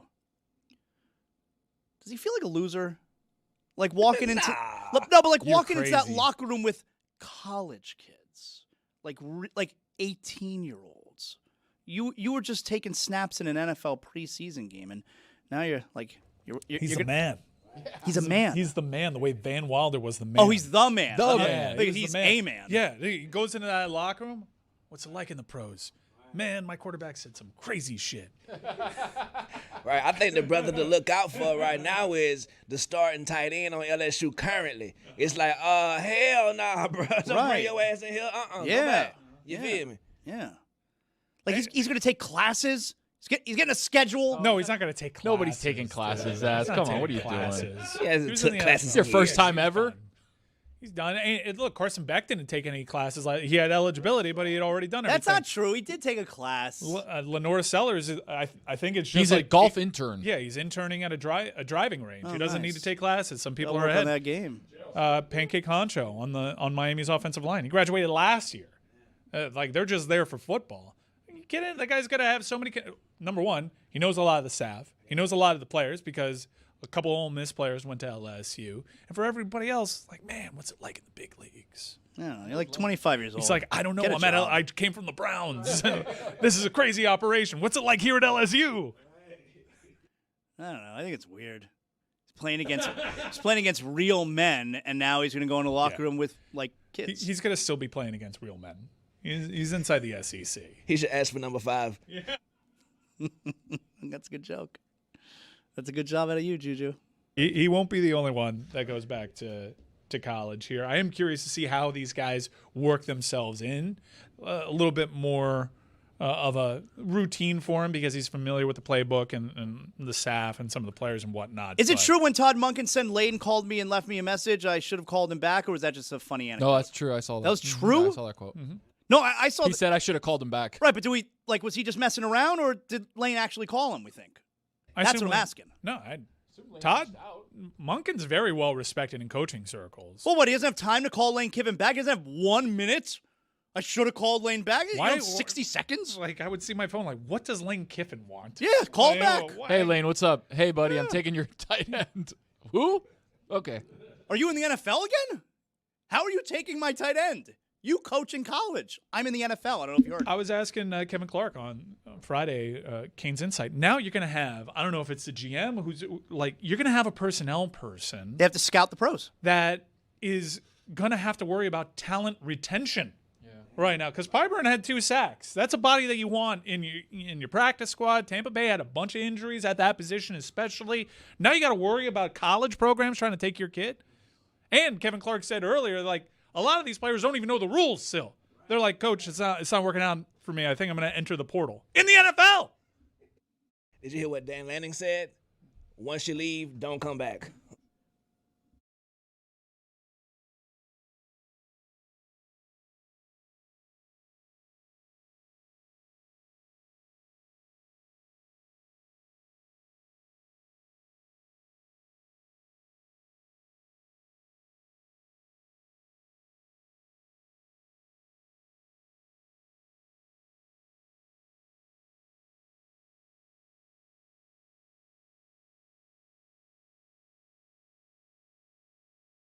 of it has bored Mike Ryan, so I'm going to try to lure him back with a baseball conversation that I think a baseball conversation will get him. Yes, I know. I get it. I know that this is why you drifted off into the sea over there. Fall camp opens in 2 weeks. But Joshua Kuroda Graver for the Oakland Athletics, What do you say? if they are still indeed, ouch is what he said, because he's got a ruptured testicle. He's on the injured list with a ruptured testicle. Tony, what did you just do? No, I'm out on that. I don't like that. You wanted to draw us back in, so why don't I show a video of a guy's ball exploding? Well, but it's because it's the worst injury in sports. Yeah, but it's also like the third time I've seen one of these. Okay. I'm also being told. I'm being told that this guy got up, got a base hit with the ruptured testicle. He's not wearing a cup. This is a foul ball. You can still, dude. I mean, point blank range. Guys don't wear cups. Yeah. Catchers wear cups. You can still get an injury with a cup on, though. At point blank range like that? Oh, yeah. Okay, so you said you've seen this Microplastics 3 times, Mike, and the thing that I feel like I have to correct you on, because I'm going to say that it was the 90s when I learned of some sort of Seattle Mariner catcher who got a foul tip and got an injury that I'd never heard of before, which is a fractured testicle, okay? So that's when I learned of the fractured testicle. I've never before heard of the ruptured testicle. This is a new phrase for me. He's on the injured list now. I was not aware that that was a thing. Are all of you aware that ruptured testicle is a thing, that you could go to the doctor and you're going to get the diagnosis, you've ruptured your testicle? Honestly, it's the opposite. I didn't know you could fracture a testicle, because ruptured makes way more sense given the, the consistency of said testicle. I think I'm with you. If I ever rupture my testicle, I'd prefer to be told that it's fractured. All right, so let's put this on the poll. Worst injury, just put on the poll first. Is there a worse injury in sports than the ruptured testicle? And also put on the poll, worst injury, fractured testicle or ruptured testicle? I've got the answer here for the differences between rupture and fracture of the testicle. The rupture is when the tunica albuginea, I'm sure you said that right. the tough fibrous outer covering of the testicle, tears. This causes internal testicular tissues, semifurus tubulis, to squeeze out of the scrotum. At least you tried. Into the scrotum. There's always a squeezing. And then the fracture occurs when the testicular parenchyma, the internal functional tissue, breaks, but the tough outer covering remains completely intact. So the inside breaks, and then the other one, the outside, breaks, and then stuff goes into the scrotum. I learned a lot there. Yeah, I learned. Tough words, but I'm not a science guy. You put yourself out there. Yeah. Thank you. There's no shame in that. No one else was volunteering. Thank you, Tony. I do not wish to shame him for the bravery of going into the breach to find the information and reading it poorly with a lot of words that seemed like they were very difficult. The problem is that he was reading, and it was so distracting to me, the number of words that were mispronounced and that I wouldn't have known if they were pronounced correctly, that I still don't know which is the worst injury. I was not able to absorb the information in a way that, and I don't think the audience was either. I don't think there's any way that the audience now knows when I ask the question again, which is worse? Roy, based on what you just heard, said by Tony, spoken poorly, based on what you just heard, do you have a better understanding of answering my question, which is worse, a fractured testicle or a ruptured testicle? No. Chris Cody, do you have a better understanding? Tony, I'm not shaming you. You made the effort, and I'm proud of you. It was a courageous act. It was bold. You're borderline heroic. You're making America great again. Chris, do you understand, and can you answer my question any better? Which is worse, ruptured testicle, fractured testicle? Heard every word. Ruptured's worse. Because of what he said, or because you decided beforehand that ruptured is worse? Because he said. There's a sac that protects the sac, right? The medulla oblongata and part. the fracture happens to that sac. So, like in many senses, the ruptured testicle is also a fractured testicle. Well, but the fractured testicle isn't a ruptured testicle. No, correct. Yeah. That's right. But to rupture a testicle, you have to fracture. So, but what you're basically saying is, and I did not hear that in what he said it, first you fracture the testicle, then you rupture it. So not in every case. Sometimes people survive and it's just a fracture to that outer lining. Right. When did we decide wearing a cup like somehow isn't cool anymore? Brothers of Destruction. How do we feel about Brothers of Destruction as a nickname? It doesn't really, it rivals in terms of being bad. I think it rivals yesterday's The Schnoz as a nickname.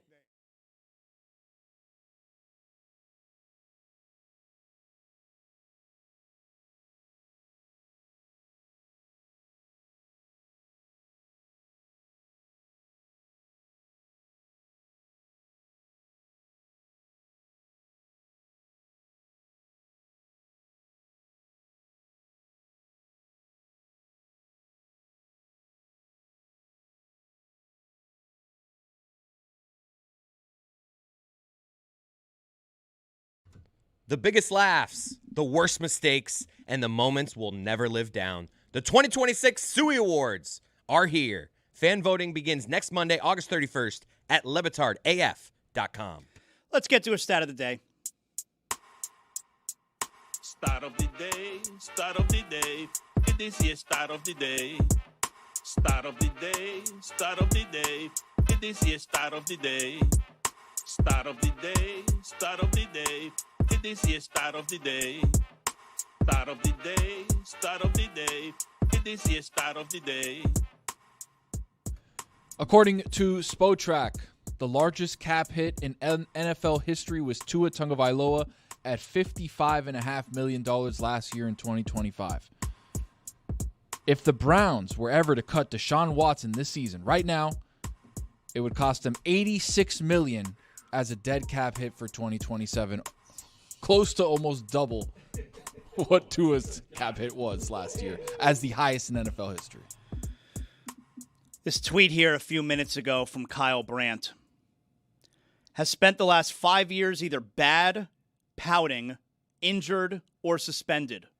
Openly engages and antagonizes the fan base right after another poor showing. Less than 48 hours later, quote, "You're our guy." Bewildering. Yeah, it's so weird. Even if he won this on merit by a large degree, and you were headed with that decision no matter what, that press conference happens, I think that's lose your job type of behavior. I think it was sabotage. I think there's nobody more surprised right now than Deshaun Watson. It's like, damn, my plan didn't work. I was trying to get out of here. You're saying he's like George Costanza, George Costanza using the Mickey Mantle jersey. He was trying to get fired. The World Series trophies behind him in the car. He's doing donuts. Yeah, it's that meme from that Amazon Hero show, like just smiling. So over the weekend, there was a new episode of that. Is it called Game Over? Game On? The podcast with Rich Paul and Max Kellerman. Whatever. Stop paying attention once LeBron decided to go to Philadelphia. And it's like, all right, no more bandwidth for Rich Paul's podcast. I can take that off of my plate. It was hard balancing that in World Cup. Game over. It is indeed game over for me. Do not care anymore. Keep having that podcast. Respect both of them. Like them both. Like them both a lot. And they respect Dan. And they respect Dan, which was like, I like him. Oh, I love that. I was like, all right, a little bit more on DraftKings Sports. Well, I don't necessarily respect what we're doing here, okay? And I want you to listen to this clip. So this is from over the weekend on the latest episode where Peyton Watson, if you saw last week, Peyton Watson was a Clutch Sports client. Peyton Watson was traded in a 5-team deal from Denver to Cleveland, all right? Other pieces, who gives a crap? But he was traded from Denver to Cleveland. He got paid, I think it's 4 years, $88 million. Here's Rich Paul telling us how it went down last year, which you may remember, Peyton Watson, who's coming off of a really good final year in Denver, did not play in the playoffs. Peyton Watson was moved for a business decision, and he signed a new, 4 years, $88 million? Yes. So he was a restricted free agent. Mm-hmm. You got to remember, he did not finish the season. He didn't play in the playoffs. He was dealing with a hamstring injury, soft tissue injury. And when you're dealing with those injuries, you have to be very careful in your return. Guys want to play. You have to protect them from themselves in that moment because you're up for a contract, and it's the playoffs, and I've had a pretty good year. Very good year. Yeah, so I need to play, and it's important to protect that. So Rich Paul is confirming what a lot of Denver Nuggets fans probably felt anyway. Rich Paul is confirming there they held him out. They held him out. He wanted to play. He wants to be there for his team. It's the playoffs. Denver is certainly a team that thinks they can win a championship, but as the agent, Rich Paul is stopping him from playing because he's on a contract year. And I just got to tell you, I don't know who this shit is for. Like, I don't know who this podcast is for. Do they think anymore? We know what it served earlier. It was for us, or we were trying to read tea leaves. But now LeBron picked a place, and I don't know who it's for anymore. But who is the audience for hearing agents tell players, be selfish, get your money, don't play because you might get hurt? And I understand from a business perspective, of course that's the angle that you could understand Peyton Watson taking, even if you don't like it. But who is it for to let everybody know I'm out here telling players, don't play with your team, don't help them in the playoffs because you're in a contract year and we want to make sure you don't get hurt? Like, is there an audience that hears like, hell yeah, Rich Paul, hell yeah, get your players the money. We don't care if our team ends up winning games, but I want all of our players to get paid because who the hell cares about my team winning? Like, there are people out there listening to that. Like, this is awesome. I love it. Tom Haberstroh. Boom. Why do you say that? My boy is interested in nothing but basketball stats, Illuminati style. He has his eye open, the third one that is. So I know he locked in. I just, like that, Nuggets fans probably felt this way anyway, but now that makes Nuggets fans crazy hearing that, and I think, wasn't Aaron Gordon hurt the entire postseason? His hamstring was off the bone in that game 6. And he's out there busting his ass. He's trying to play and help the team. And Rich Paul is shining a light and letting everybody know, hey, but my guy, I'm not letting him play. God forbid he gets hurt, Well, Aaron Gordon is playing, very hurt this postseason series. While Nikola Jokic is going into the final year of a deal. And Nuggets fans are probably worried, oh my God, like, are we going to lose him? But at least Peyton Manning. We're monitoring that situation. We're monitoring it. We're monitoring Luka, and we're monitoring Nikola Jokic. And Anthony Edwards. And Anthony Edwards. And Steph Curry, because we just signed Clay. And Steph Curry. So if you see us creeping, it's not creeping, it's monitoring. I think the Nuggets, they put themselves in this position, though. When they paid Christian Brown 5 years, $125, Peyton Watson was like, oh, I know I'm next. And they was offering him a little bit less, kind of a lot bit less. So I think that's why those decisions start being made, unfortunately. And doesn't Rich Paul coming out and flat out saying this, doesn't that now give every Cleveland Cavalier fan ammunition that anytime Peyton Watson has missed a little bit more time than you think that he should, it's like, oh, well, he doesn't play unless he's 1,000%. Like, they're holding him out because we already know. We got the bag already. So maybe like in year 3 or 4 of that contract, that's when that starts creeping up. Where it's like, wait a second, now he doesn't want to play because he wants to get that next contract? I hate this so much. I do. I hate it so much that we're so open about the idea of load management and forget about playing in the playoffs. It's all about me. It's all about the player. It's all about getting all of our money. When we know, unless you're a stupid fan, like, we know this, but I don't want it thrown in my face. Like, why can't I still believe that players actually care about winning, that they care about their team, they care about their teammates, they give a little bit of a crap about the fans.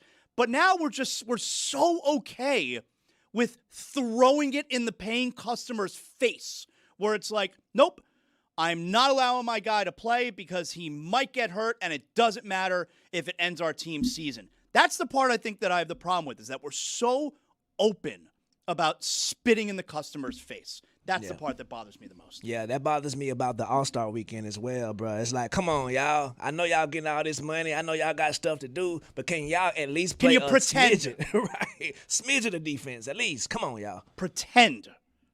I can surmise behind the scenes what might be happening, But now we're doing podcasts and letting everyone know I'm not letting my guy play in the playoffs because he needs to make sure he gets his money. And we're just good with it.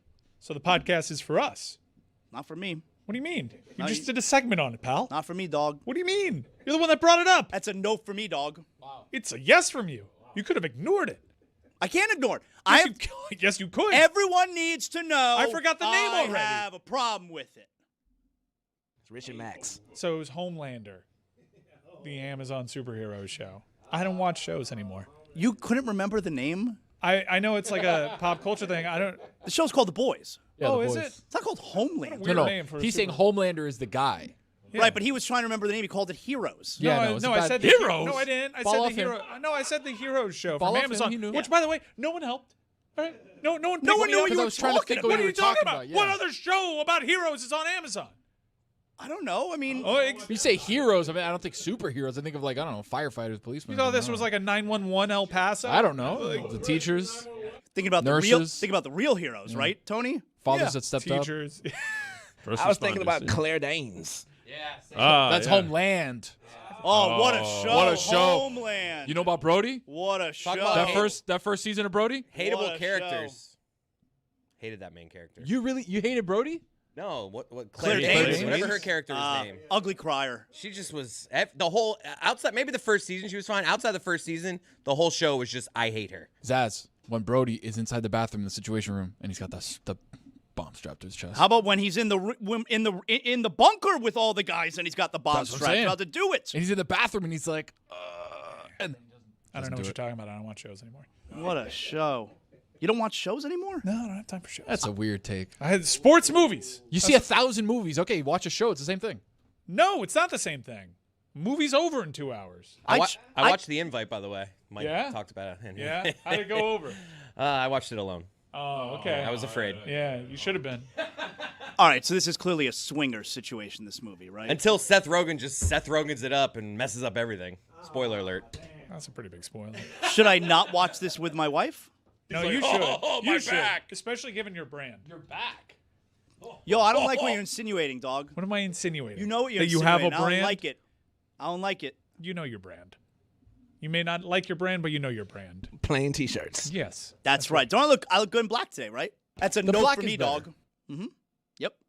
Speaking of shows, anyone watching Lanterns with me? I want to get into Yes, it. sir. Is it good? No.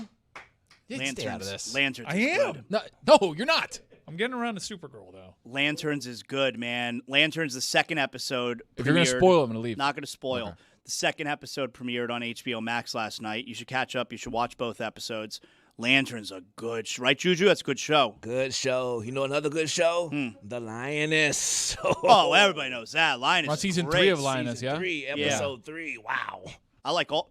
Do I like all the Taylor Sheridan shows? I think I do. He's on a roll. I think I The last 3 years, he's been great. How do you have time for shows? I don't understand it. You have children. Yeah. Hey, you like to play pickup sports. I'm battling. Trust me, I'm battling. I'm on shards right now. I got an online dynasty I got to tend to. I got time, missed that. dog. My brother stole my PS5. He never gave it back. Well, he's a bootlegger. I don't like him.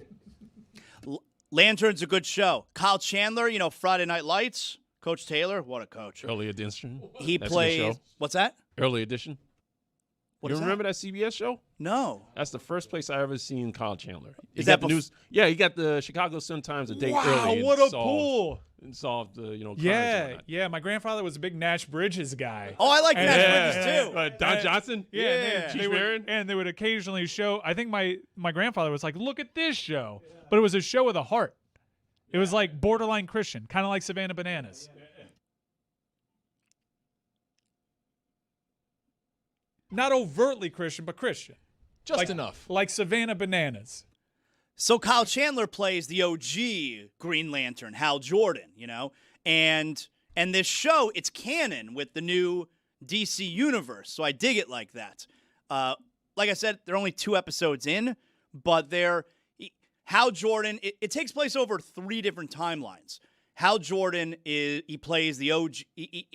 Kyle Chandler plays the OG Green Lantern, Hal Jordan, and he's training Aaron Pierre. Yeah, is he been in other stuff? Oh, yeah, Mufasa. Come on, bro. Aaron Pierre is the man in the other America. I don't know that I've ever seen him in anything else. I always like when you're watching the show and he plays an American, but I think he's British in real life, right? So you hear his real voice, like, whoa, that's always weird, right? You know what I'm talking about. How do you make your voice sound like that? You remember Stone Cold Steve Austin on Nash Bridges? I do. Recurring character. Yeah. You know what his name was? No. Jake Cage. Good name. He would dress up like, you remember when like Triple H would get hurt and he would get like in the ring and then he would go away for a couple of weeks, but then he would come back with a sledgehammer dressed in denim but with a little bit of leather. Yeah. That's how Jake Cage would dress. Yeah, I like it.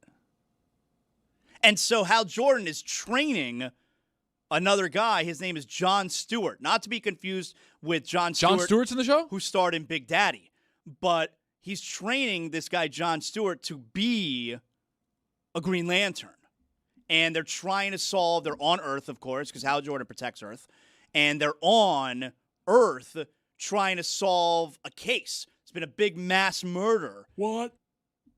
And that's the show. It's a good show. So it's a detective show. Essentially, yeah. Mm-hmm. Yeah, they're using the lantern as like a device. To solve. That's kind of fire. All right, just let me know what happens. Yeah. No. Just come out with movies. I used to know someone who they liked when I would tell them what happened in the show or the movie, and then they would decide if they want to go watch it. Like the ending, everything. Tell them everything that happened. And that would determine whether or not they want to go and watch it. I started doing that with the coffee table.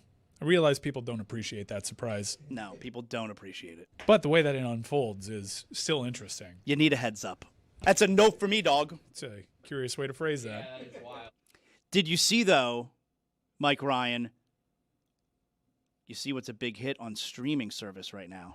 Thought of you. I don't know how to quantify this. Maybe someone can quantify this for me.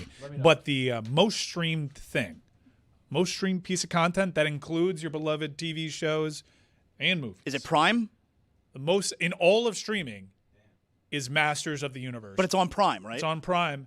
Over 1 billion minutes streamed. This is not surprising for a second to me. I don't know how to quantify 1.1 billion minutes streamed in terms of what that means for people, but that's really impressive. And I'm not just saying this is not a surprise to me because I love that movie, but that movie was always a lock to be a huge streaming hit.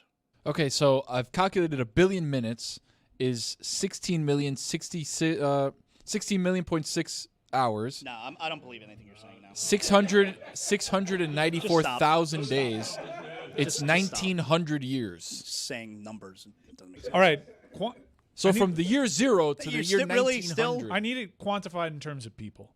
Oh, okay. Like I want to basically talk this out and find out what that would mean in box office. And next time terms. you speak, have it make sense. Okay. Yeah, I want to see what that means at like $20 a head to see what this would have made at the box office if we're just using streaming. This is very exciting though for me because this has to mean they're going to move forward with this Masters of the Universe world, right? Well, the reports are already Amazon as a studio wants to push forward with a sequel. Good. And because you can't have that post-credit scene and not give me a sequel. Zagak.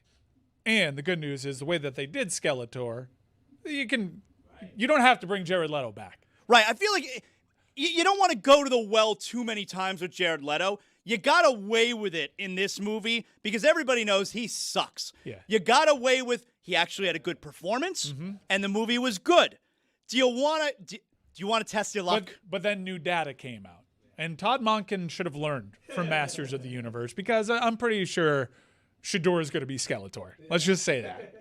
And it seems as though this is one of those old school things. Without video stores anymore, there used to be a place where movies that weren't profitable at the box office would recoup that with home releases and gain in popularity to the point that they would spawn sequels even though they bombed at the box office. Yeah. Zoolander being a famous example of that because it came out during 9/11 and everyone caught up with it during home releases. Streaming now being a place where a movie like Masters of the Universe, which had an awkward marketing scheme a little bit too, didn't know exactly, do we want to be a new thing or a nostalgia act? I had no idea if it was going to be any good, and I desperately wanted it to be good.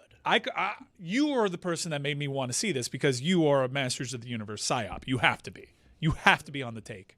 It's just crazy how much you've talked about this. But it was certainly something that I wanted to feel out because I couldn't tell, is this movie going to take itself seriously? I couldn't tell what it was from the trailers. No, it's a perfect tone. It was exactly what it should have. I don't know how that wasn't conveyed in the trailer. I think it would have. The movie was just like the cartoon. Yeah, it was. Yes, which is what people want to see. And clearly, to the tune of 1 billion minutes, can we quantify this in terms of people? We're going to try this again? Yeah, we can. So 1 billion minutes at 140 minutes of runtime, right? So we're doing that division equals about 7.14 million full movie viewings. All right, what does that mean? So if 7.1 million people saw the entire movie, right? So at $20 a head, we're looking at 143 million. But how many watched only half the movie? That doesn't equate. So if you had the lantern, you could know. So $143 million in additional box office. That's a huge hit. Your head hurts, doesn't it, Tony? No, because the question you asked, I was trying to do the math on that. So if only people watched, if some people watched half of it, I don't know how that would equal, but you know. I'm excited then, man. Like I need more Masters of the Universe movies. And like You're I said, gonna get it. Like I said, no brainer that movie was going to do so well streaming because it's got to be so many households where maybe you don't take your kids to the movie theater all that often, but watch He-Man at home. You can't exist in America these days without Prime. Especially, it's one of those movies that your parents grew up on, so they want to show the little kid. And then once the little kid sees Skeletor, play it again, let it on loops. But I told you, I took my younger son who's a teenager, and I also took my cousin's kid who's a teenager. They didn't know anything about He-Man. They loved it. But the Dolph Lundgren scene didn't connect with them the way It did that not. it did with you. I had to say, hey, that's the older He-Man, Yeah. But What's after that, Drago doing here? Yeah. They did not say what's Drago doing here. There's no way. Maybe from Creed. Yeah, because Drago's Maybe son. from Creed. Yeah. Did they know about Drago? I'll tell you, that scene in Creed 2, right? That scene in Creed 2 where Drago shows up, he's waiting for him at the restaurant. There's someone here who says he knows you. Electric. Creed was great. That's a great Creed scene. on Letterboxd, 5 stars from me. Oh, really? Yeah, it's hard to earn 5 stars from your boy. I was going to say, do you give out 5 stars on Letterboxd all willy-nilly? No, either. Because I give out 5 stars a little bit willy-nilly. I just saw a movie in the theaters. I don't give it.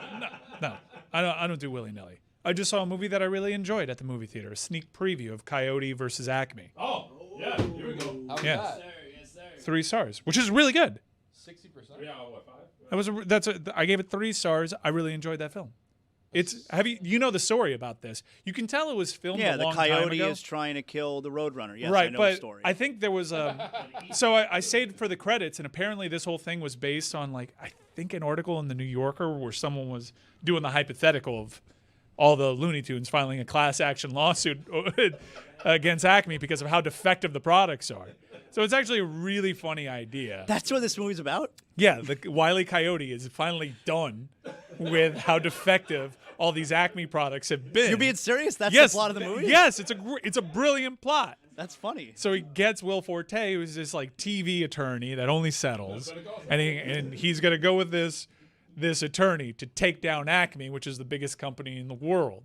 And the front-facing dude from Acme is Foghorn Leghorn. But the attorney for Acme is played by John Cena. And you can tell this movie, because this movie was supposed to be released, but with all the mergers, Warner Brothers actually said they were never going to release it. Like that Batgirl movie, that's just never going to get released. That was the fate of Coyote versus Acme.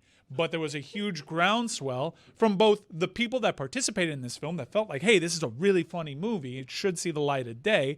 And a bunch of Looney Tunes fans that wanted to see this movie play out. They finally got their chance. Their voice was heard. You can tell it was filmed a very long time ago from how John Cena's teeth look.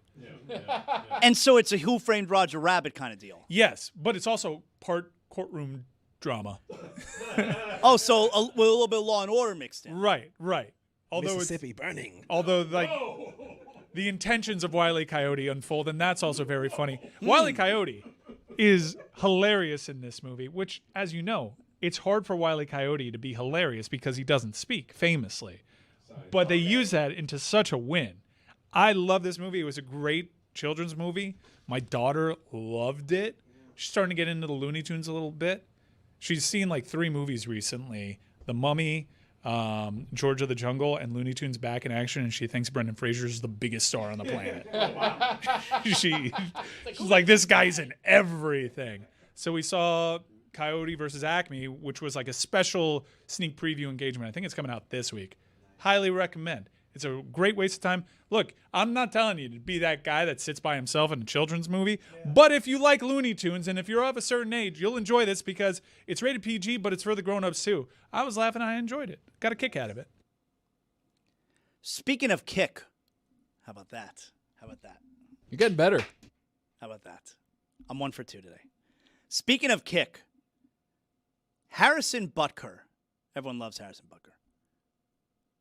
Go on, American Patriot. That's a note for me, dog. Harrison Butker made a 69-yard field goal this weekend just before halftime. It's a waste in the preseason. Nice. Well, you think he can't muster up that energy Doesn't again? mean the same. If that happens week 1, I'm like, that is really cool. Does nothing for me in the preseason. Well, a minute before that, he made a 58-yarder, all right? So in the span of, what are we talking, a minute and a half, he made 127 yards worth of field goals. It's amazing. So he made a 69-yard field goal just before halftime. Preseason record. Now, most people would celebrate that. Like, this is an incredible feat. Love it. I'm here to tell you, I hate it. I'm so done with these long field goals. I'm being serious. I hate these long field goals. Kickers are too good nowadays, which makes sense. Bigger, stronger, faster. It happens at every position. Why wouldn't it happen to kicker too? Kickers are too good these days that I don't know if you remember, but when I was growing up, if a kicker was attempting a 50-yard field goal, holy moly, does he have the distance? You know, now a 50-yarder, that's nothing. Matter of fact, anything less than 50 yards, kicker should be 100%. You have every game now, a kicker is attempting a field goal in the high 50s, sometimes even 60 yards. Every game now. And they make some of them. This is your lane, the anti-long field goal lane. I hate it. It's enough already. And I have a solution. I'm not just sitting here and complaining with no solution. I have a solution. It's time to narrow the field goal posts. They're too wide. These kickers are too good. Nowadays, a team, here's what happens all the time. And this probably is what happened with Harrison Butker there, because imagine, 69-yard field goal means that he kicked the ball from the Chiefs' own 41. That's a bomb. From their own 41 means he kicked it. That's where you punt from. So to pin a team down. So they could have received a punt, inside the 10-yard line, one completion, and you're in field goal range to end the half. It used to be, you get the ball off their kickoff or You whatever. would have to put a drive together. To Yes, get in field goal range. yes. You got to complete 4 or 5 passes. Like that. That's unfair. With Patrick Mahomes as your quarterback, that's unfair. Now 1, max 2 passes. So imagine this. It's the end of the game, not even the end of the half. It's the end of a game. Your team's got the ball, they're down by 4, so they need a touchdown, right? Your team puts together a 10-play, 85-yard drive, touchdown. Take the lead, they go up by 3. And all the other team now has to do, they're going to complete 1 pass up the middle, timeout, let's kick a game-tying field goal. The point that I'm making is, too many games are being decided with the stupid field goal. I want the game to be decided with the 10-play, 85-yard drive, not with the field goal, because the kicker can kick from 65 to 70 yards. Do you like seeing things you've never seen before? Sometimes. Okay. Have you ever seen a 69-yard field goal? No, but it's happening too often. Like, it doesn't need to be a record. 69-yard field goals. It doesn't have to be a 69-yarder. It seems a lot like the 67-yarder I've seen, though. I'm not really seeing the huge difference. I hate that you could just kick a field goal at the end of the game and tie the game. And I'm not going to go the route of kickers aren't real players. Kickers aren't real people. They're not real football players. But I do want the actual football to mean more Sure, than but just trotting the late, kicker out. in a late game, last second situation, they're going to trot out the kicker, and you're going to be like, oh my God, there's no way that he can hit this. And then he lines up for a 69-yard field goal. And it is so far, you're like, there's no way. There's absolutely no way. And with Butker especially, he does that thing where he kind of falls at the end. So he'll put everything he has into the kick, and then he kind of falls. And for that thing to go floating, oh, just over. It's crazy. I hate the idea of you only leave the other team 25 seconds, but it's like, all right, we only need to complete one pass. 25 seconds, it's more than enough time. I want real football to decide the games, not kicking a really long field goal. I forgot. Is it against the rules to put a Mutombo figure? It is, yeah. Okay. It is. At the goalpost, we talked about that, yeah. Oh, that'd be amazing. I never thought about that. Right. You can't do that? No, brilliant minds have already thought about that. They said no. Why can't you do that? Because you can't. I don't know. They should put. They can't block it. They should we put talked some about that. nets on the side. And have the ball bounce off of it. Now that's interesting. So no one's ever thought of that. So if you're playing it off, right, like in arena football where they have the thinner things, but they have the net on the side. No, I'm saying arena football has. That's not a thing anymore. They have the narrow goalposts, but they have the nets on the side so that the ball doesn't go in the stands. I know. But you play your guy opposite. You ever go see the Miami Hooters and he's play? waiting. He's like, there was a team, an arena football team down here in Miami. They were called the Miami Hooters, and yes, it was named after Hooters. Yeah. It's like the Miami Flanagans. Yeah, they had the owl. The owl was like the mascot in one of those inflatable But here's deals. what most people don't get. Hooters look like boobs. Yeah. Oh, yeah. Keep talking. And while this restaurant was famous mainly for the white scrunchy socks, they also would accentuate some physical features. And then we're like, that. And I learned this. Twin Peaks, same thing. Yep.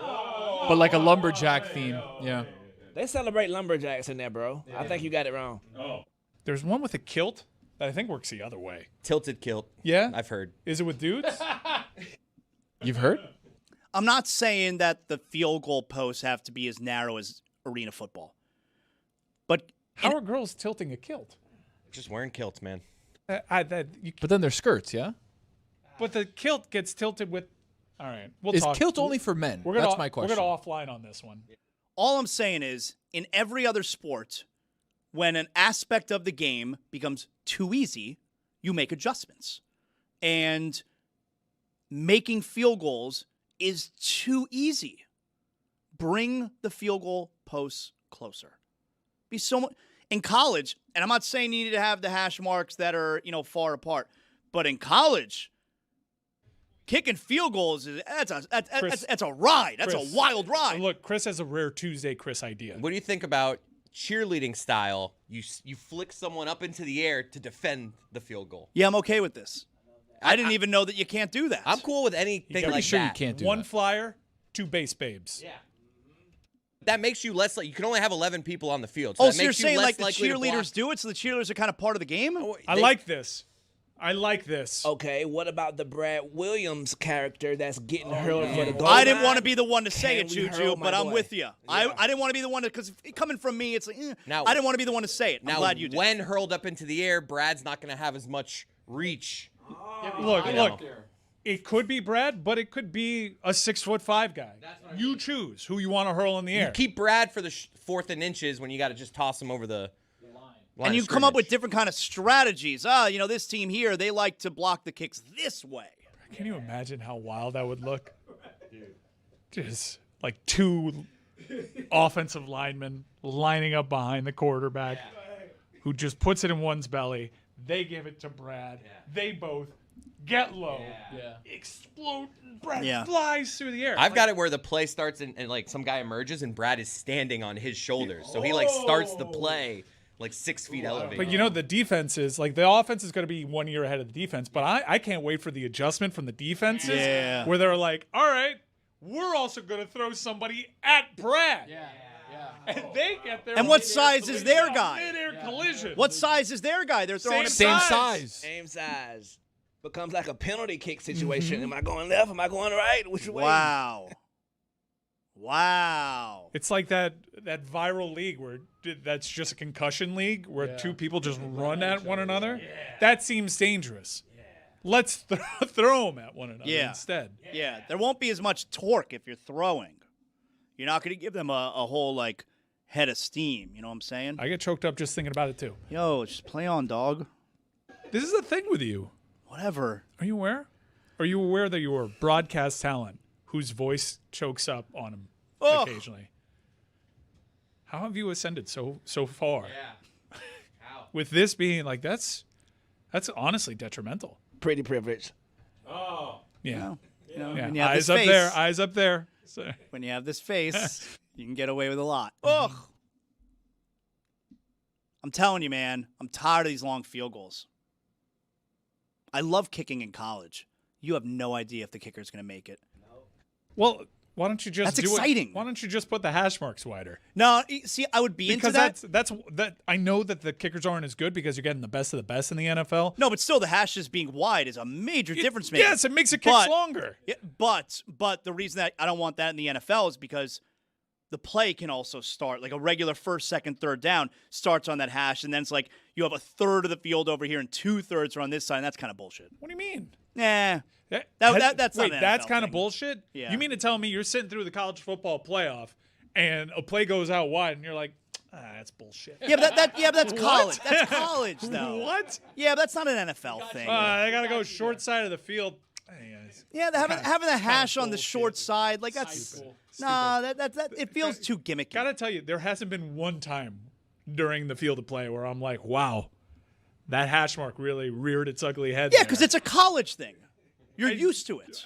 I think you're overthinking this one, pal. Let's Nah, just make the... you're underthinking it. No, I'm not. Wow. You know about I'm that not- underthink? I'm not underthinking it. I didn't know that. So there's a scenario in which you see a halfback toss, and you're like, well, that would get 4 less yards in the NFL, but he had all this room to work with, and that's bullshit. Yeah, it's not an NFL thing, is all I'm saying.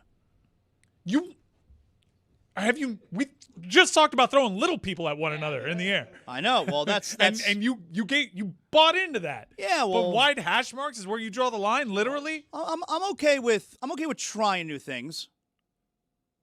But you don't want to try the thing that exists in college. No. That's too far. That's a no for me, dog. Yeah, not into it. Some things have to stay college. Leave college football alone. All right, come up with your own thing, NFL, and that's narrowing the field goal posts. All right, 69-yard field goals. Get out of here. Don't need that. I don't like it. Whatever. I want real football to determine how these games end.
question Nope. about that. Nope, no chance. Will you? You don't think? I don't know. That's a big goal, man. That's a wide-ass goal. Do you know what foot you on? I'm ready. Will I kick with my left or right foot? Are you wearing shin guards? Instep? Yeah, you know why? Because we got a rumor that Emerson here, as soon as he lets up the first goal, he's going to come out and try to kick my lower leg. So we decided to put me in shin guards. Emerson, have you ever tried to stop the shot of someone less impressive and generally weaker than what you're about to do right now? Nah, nah. I've never seen somebody this old in my life. All right. General.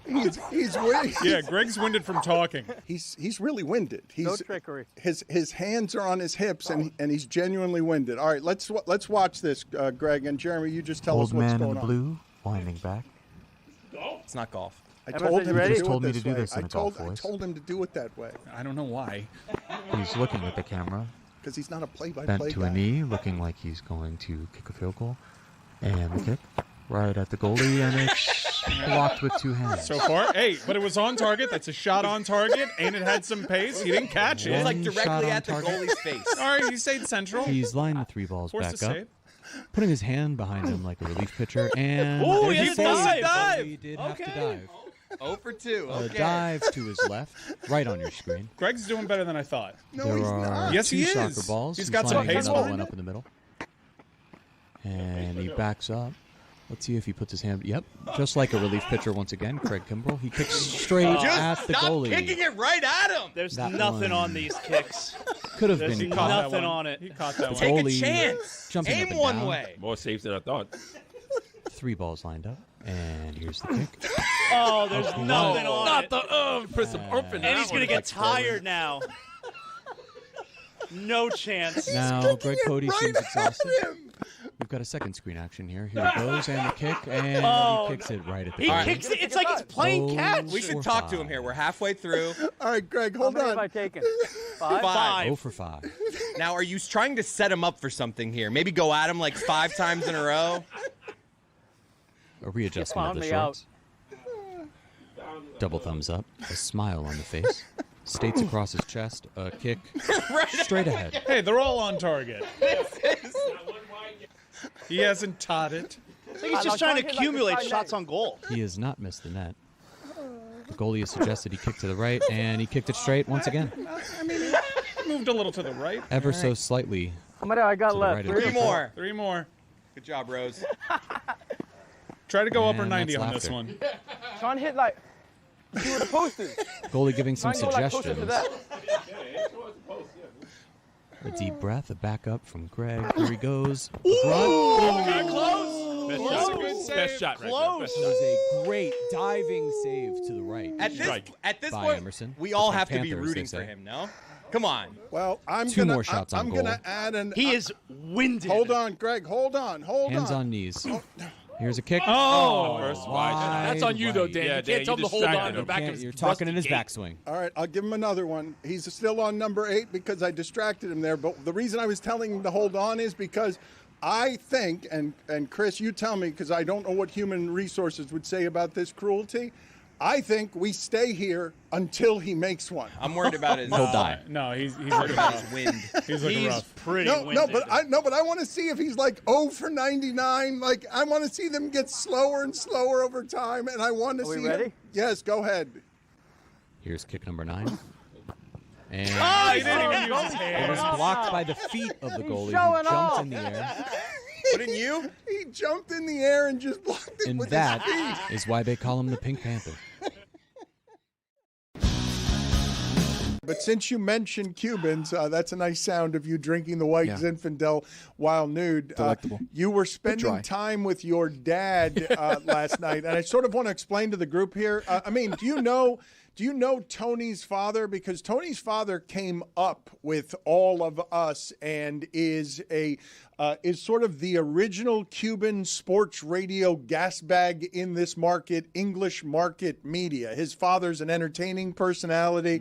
It was very good at radio, and it must be fun spending time with him because he's also extraordinarily chummy. He's affable, and people really like him. Tony works hard. The people like that he slaps them on the back and is just a lovable character. What did you glean here, Tony, from your recent time spent with your father? So we went out to a dinner where he noticed somebody from 1,000 years ago, whether it was like Coral Park in high school or like sometime in the early 90s.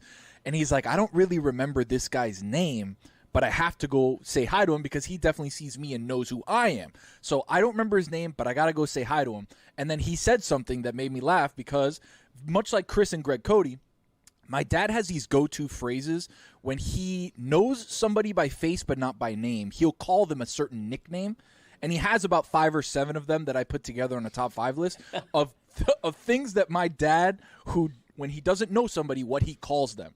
So are you ready for this game? Oh, this is a game. We've played versions of this game, but we haven't played the Spanish version. Like we've never. And I'm going to write a couple of these down because I think I've got a good one here. I think I've got number 1. Okay, I'm going to write it down. Ooh, you think you have number 1 is an easy one, but I don't know. Like, okay, we'll see. I think I've got number 1, and I'm going to show it to Greg Cody. Can you see that on the piece of paper? Don't say it out loud. Yes, Don't say it. Yep. You can see it. Okay. 100 people rush to a microphone and let Greg say, "Don't say it out loud." I know. What do you think I am, anyway? Any OLI? We've got 2 OLIs and then the 5. So OLI we'll run through really quick. The first one is macho. Dímelo, macho. Yeah. Just man. I've also got another one. I'm going to write another one here for you that I don't think is number 1, but you will see. I think he's going to say. Don't this say it one out as loud. well. Yeah. All right. Second OLI, jefe. Oh, wow. That was my number 1. Really? Oh.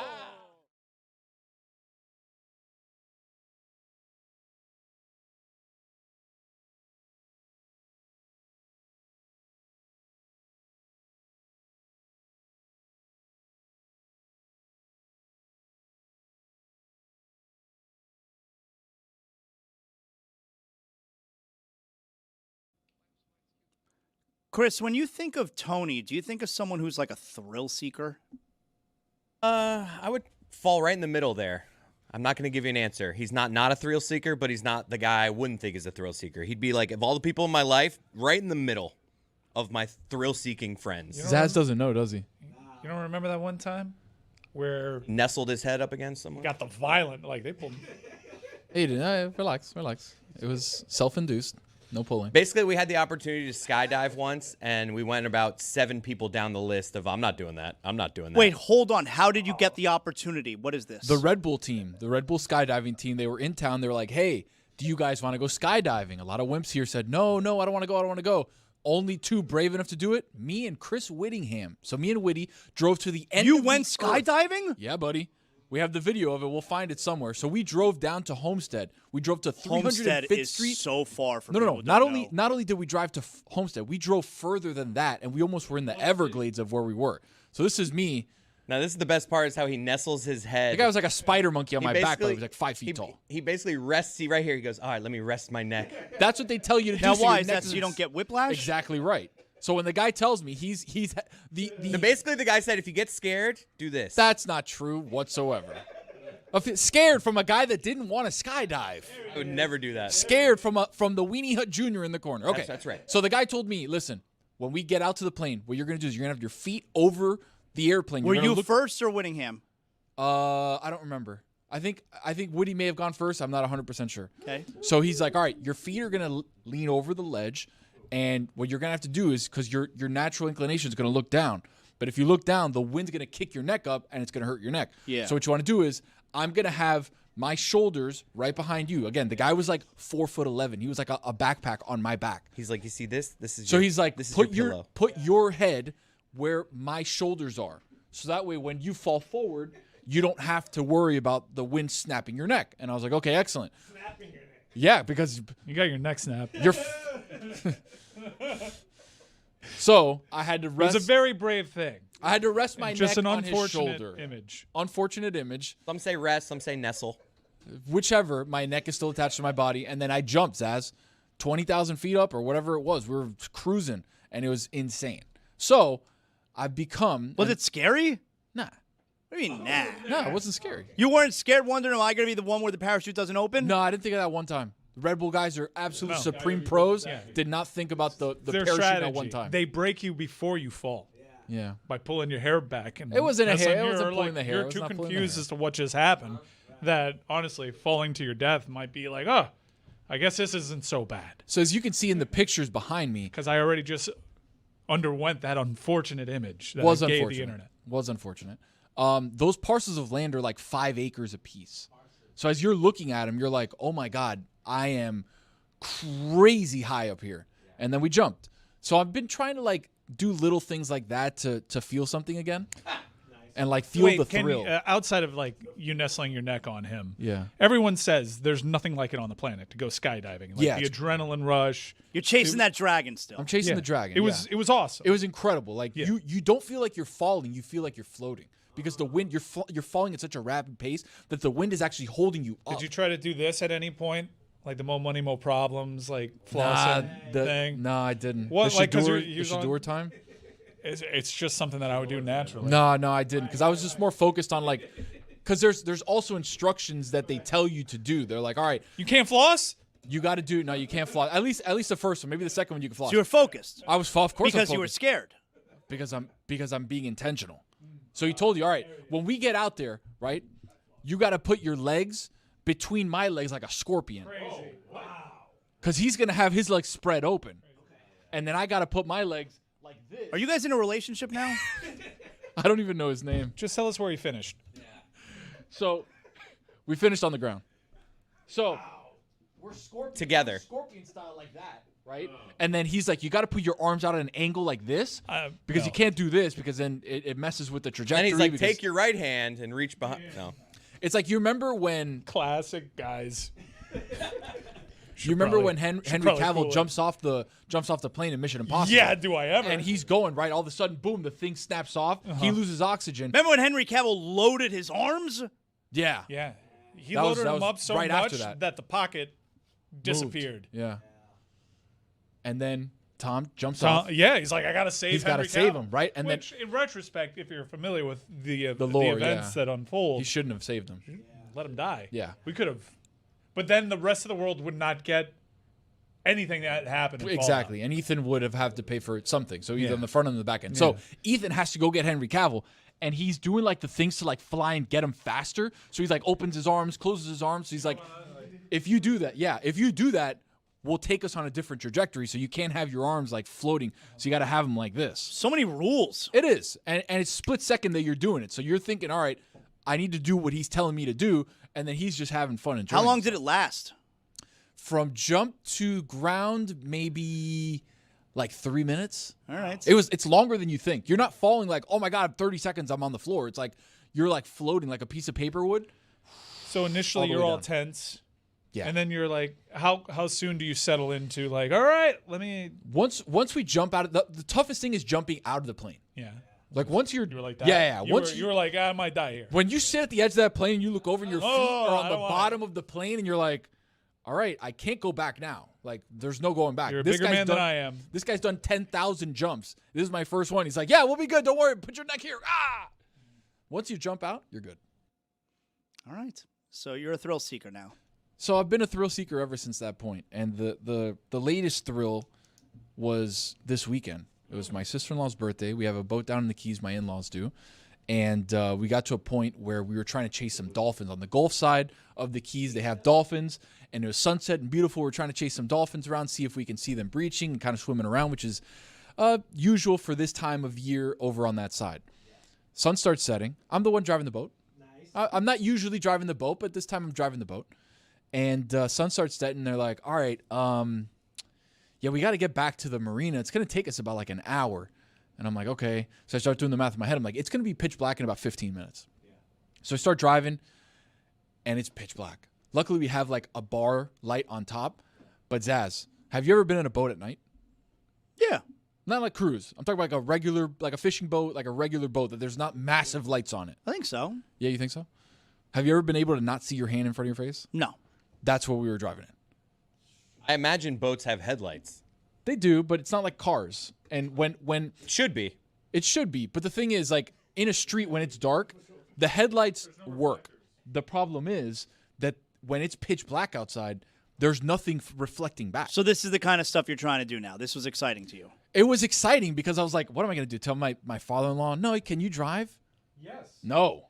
Okay. Absolutely not. I was like, I will drive, right? So we did the entire 45 minutes or whatever in pitch black, but I was at the edge of my seat. My entire family, everybody's there, my daughter, and I'm like, I got to make this thing happen. Yeah. My daughter's in a life jacket 3 feet away from me, a mere 3 feet. And I can't see. But we made it home, made it here in one piece, and at the end of it, I felt happy. I was like, you know what? I did it.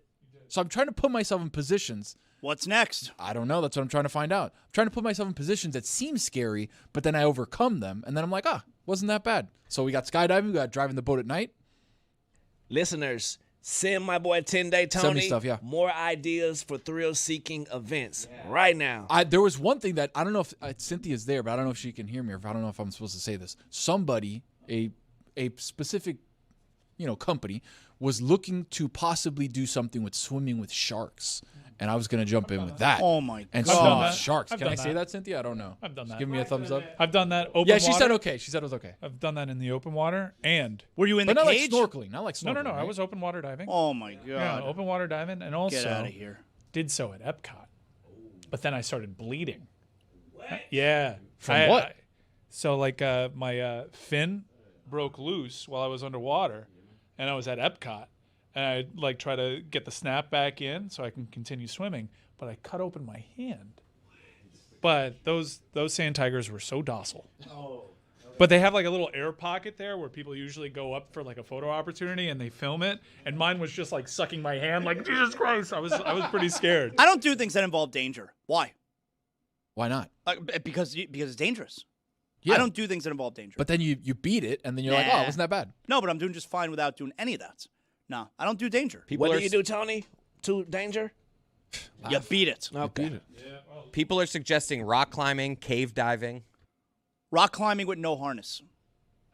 Rock climbing with no harness. Chase that dragon, dog. Yeah. That's a no for me, dog. Let's bring aboard Amin. Let's get to our weekend observations. It is time for Amin to share his game notes. No one in the media will tell you what happened better than my boy. Amin. What do you do to danger, Tony? He beat it off. Zaz beat it off. Weekend Observations is brought to you by Miller Lite. Legendary moments start with a light. Beat it, huh? Okay. Zaz! Yeah. I tried to warn you guys, man. I tried to tell y'all. When Mark Walter sold the Lakers 14 months after buying it, what'd I say? I said, we're letting the Lakers basically be a condo on South Beach. When Mark Lowry said, hold my beer, I'm about to sell this studio in Miramar. Mark Lowry sold 5 years after agreeing to buy the Wolves, and less than 2 years after his ownership group assumed full control. Mark Lowry sold to Mark's dad. Mark Walter sold to somebody else. That's what the problem is. We got too many Marks. Too many Marks in the NBA ownership group. Get the Marks up out of here. All they're doing is buying and selling. Deshaun Watson played in Cleveland for the first time since rupturing his Achilles. Got booed by the home fans. Afterwards, he said, it has nothing to do with performance. It's a little more personal than that. One, I never thought you could pull the Uno reverse card on getting hit with 27 accusations of sexual misconduct. Right? It's their fault. They're making it personal, right? But two, nothing to do with performance. Dog, you went 5 for 12 for 35 yards and an INT. Like, what are we talking about? You think they would have cheered you for that shit? Even without all that other shit. Zaz is right. You don't understand sports, Deshaun Watson. Tua losing his job to an injured Michael Penix. It's like the guy who ran for office in Michigan and lost to a dude who had already dropped out of the race. Geno Smith. 7-7 for 65 yards and a tutty. My boy Gino. Is Jameis Winston a pro football player who moonlights as a TV personality? Or is he a TV personality who moonlights as a pro football player? Put that in the things to ponder. If you look up the word automatic in the dictionary, you'll see a picture of Kelsey Mitchell. 23 consecutive games of 20-plus points scored. The last time she scored under 20, we still had the privilege of seeing Cabo Verde fans celebrate. Why is that the picture? What's wrong with it? That's the picture of Cabo Verde fans y'all got?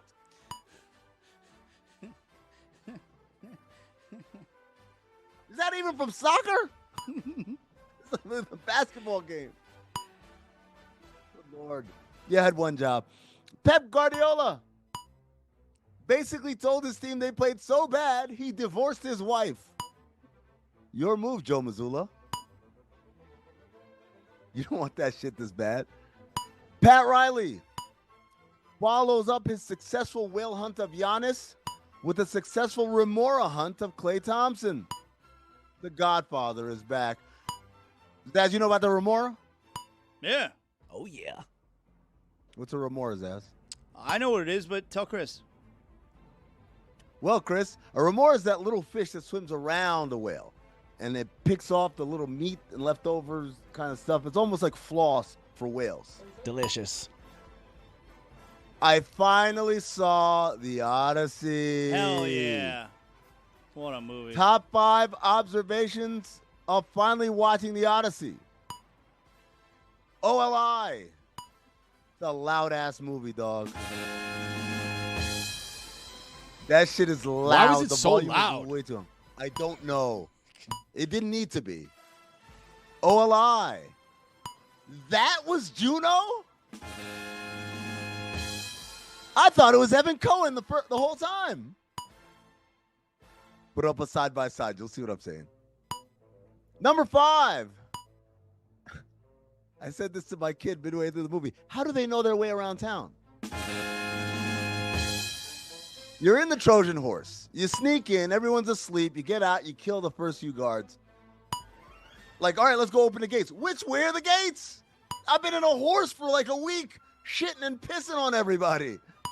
How am I supposed to know? Oh, I'll make a left here. Wait, hold on. Let me get Google Maps. Oh no, we got to go back that way. That horse must have been so stank. Oh my God, they're throwing up on each other and stuff. Yeah. It's crazy. But you ever hate that when you got like the Google Maps open and you're walking, and it takes like 6 to 10 paces before you're like, oh, I'm going in the wrong direction. You got to turn around, but you can't tell because the dot doesn't move fast It like enough. spins 'cause on you. You're like, walking. whoa, this way or that way? Or? At no point Yeah, a Trojan was never like. Shit stank. Like shit. And me or you? This is leaking. Everyone smelled like that back in the day. Number 4. Who could have ever watched The Pest and thought one day John Leguizamo will be in this Oscar-winning movie? He's going to win. He's going to win an award. Yeah. And all I could think of was the opening rap from The Pest. Terrible. Pestario. What's his name? Pestario something. Number 3. I didn't mind everyone having an American accent, even the English accent actors. The only part that took me out of the story was when Tom Holland would say, Dad! I can deal with everything else. I can't deal with dad existing in ancient Greece. My dad's coming back. Oh, my God. Jesus. All right. Number 2. How horny do you have to be for a song to make you want to kill yourself? Everyone gives the credit to the Sirens. I'm like, no. These guys are horny. They've been chased. They've been escaping. They see a big giant dude with one eye trying to kill them. They need. I forget we're not taped anymore. This is live. I said they need some cat, if you will. And the number 1 observation from finally watching The Odyssey, I only had one big regret. I couldn't see more of the sky or more ocean on the side of the picture because I saw it on a regular screen. Get the fuck out of here with that 70-millimeter bullshit. What I miss? Oh, what I miss, huh? Oh, some more sheep in the cave? What are you talking about? The biggest scam in Hollywood, the biggest scam going right now is them trying to convince you need to watch a movie in a screen that's bigger. It's all the same, dog. Just watch it. You know what? And if you're one of those people like, I'll wait till it comes out on home streaming, guess what? It's a great movie. I think you'll enjoy it. I think it's worth the price of admission. Go to the theaters if you can. But if you can't, it's no big deal, dude. You see it on the movie, you're going to get it. It's amazing. You don't need to see, oh, there's a bird over there. Look at that cloud over there in the corner. Oh, you would have missed that if it was on a regular size screen. Shut up. Harrison Butker, 69-yard field goal in preseason versus the Bucks. Afterward, he told all the wags to get back in the kitchen. Still can't believe he went to Georgia Tech. Really? Now it's that pin drop on that one. Laugh, you cowards! It's a joke on him, not on us. Because remember he had the whole speech where he's talking about women staying at home and all that stuff. I remember. We got it. He said what? The wags are a big thing going on right now. And I don't know if you guys noticed, the NFL's really pumping the wags, putting the wags out on the sideline. Got quarterbacks making out with wags. These wags are wagging off everywhere. Take it easy. I just figured like Harrison Butker would be like, what are they doing here? Why aren't they making me a sandwich? 69 yards. You see, because Harrison Butker comes from another time. Yeah, we get it. His sensibility. Okay, I didn't know if it landed or not, or maybe perhaps a little bit more exposition about his opinion on the place of women in the modern American society versus juxtaposed by the NFL's kind of about face on wanting to promote the women because of what happened with Taylor Swift. You guys know about Taylor Swift, right? Taylor Swift is this big, huge celebrity singer, one of the biggest, touring artists out there, and she got with this guy named Travis Kelce. Now, his name is actually Travis Kelce, but everyone keeps mispronouncing Kelce. Now, I know this because I'm in the inner circle. Did I go to the wedding? No, I didn't go to the wedding. I had things to do that weekend. But anyway, because of Travis Kelce and Taylor Swift's marriage together and the big kind of attention that's come to the NFL as a result, the NFL decided, hey, maybe we should do this with more of these hot young women that are dating or married to quarterbacks. And so they're doing that. And by the way, meanwhile, Harrison Butker at kind of a commencement speech a couple of years ago was like, women need to be in the kitchen and just take care of babies. So in my mind, I was like, oh, if he kicks this big field goal, and everyone's like, yeah, that's great. He's like, why are all these women and girlfriends out here, man? And I was like, oh, yeah, that's a great connection to make. And it'd be like, yeah, it's like I'm making a societal observation, but Harrison Butker is the butt of the joke. But I'm worried some people think that I think that women and girlfriends should remain in the kitchen making sandwiches and stuff. And obviously, I don't feel that way. I felt like my joke was way more about Harrison Butker than it was about women and girlfriends. I just felt that they were a vessel for me to expose the hypocrisy and the idiocy of Harrison Butker, who, by the way, went to Georgia Tech. I still don't know how he went to Georgia Tech. What was his major, by the way? I guess I could look it up, but that's neither here nor there. Thank you. Wow. I still don't get it. Ketel Marte spotted at a casino at the roulette table while the D-backs played a home game a few miles away. Afterward, D-backs manager Torey Lovullo, I think that's his name, says it's not a choice I would make. To which I say, Torey, clearly you never had a hot hand at the roulette table. You got to keep going. Well, I got to get to work. Bullshit. Let it ride. Erling Haaland buzzed off all of his hair. Zlatan said, block me and delete my number. I wish that was a joke. He actually said that. Here's the science. A bar rescue podcast hosted by Chelsea Reynolds, a real-life bar restaurant consultant. Colin Cassard, a real-life veteran of the commercial kitchen and food truck scene in Portland. And two guys who absolutely make the same choice Ketel Marte made, me and Zach Harper. Here's the science. Wherever you get podcasts. Enes Kanter. Get this bum out of here. He's a bum in the truest sense of the word. He has no home. He has no job. And he's reduced to doing the most ridiculous acts to garner what little attention he can. Because when you lack any real love in your life, you'll do anything for a stranger's touch. The guy at the intersection approaching cars with a "why lie, I need a beer" sign, he isn't being rewarded with loose change because of his comedic genius. Remember that, Enes. Speaking of Enes Kanter, I stepped in dog shit at the airport. Not on the sidewalk. In the airport? Not in the parking garage. Sure that went over well with you. In the middle of the goddamn concourse, steps away from the gates. Can't pick a funnier person for that to happen to. I want this message to go loud and clear to every single dog owner. I'll say in America. I can't speak for how they do in other countries. I'm going to say it right here in these here United States. Go fuck all of yourselves. Every last one of you. At no point did you think Ryan, that was karma?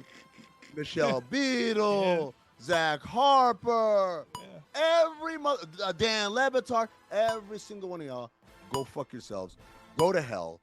Speaking of hell, Argentina. Those are the weekend observations. I came away more impressed with the dog shit. Wow.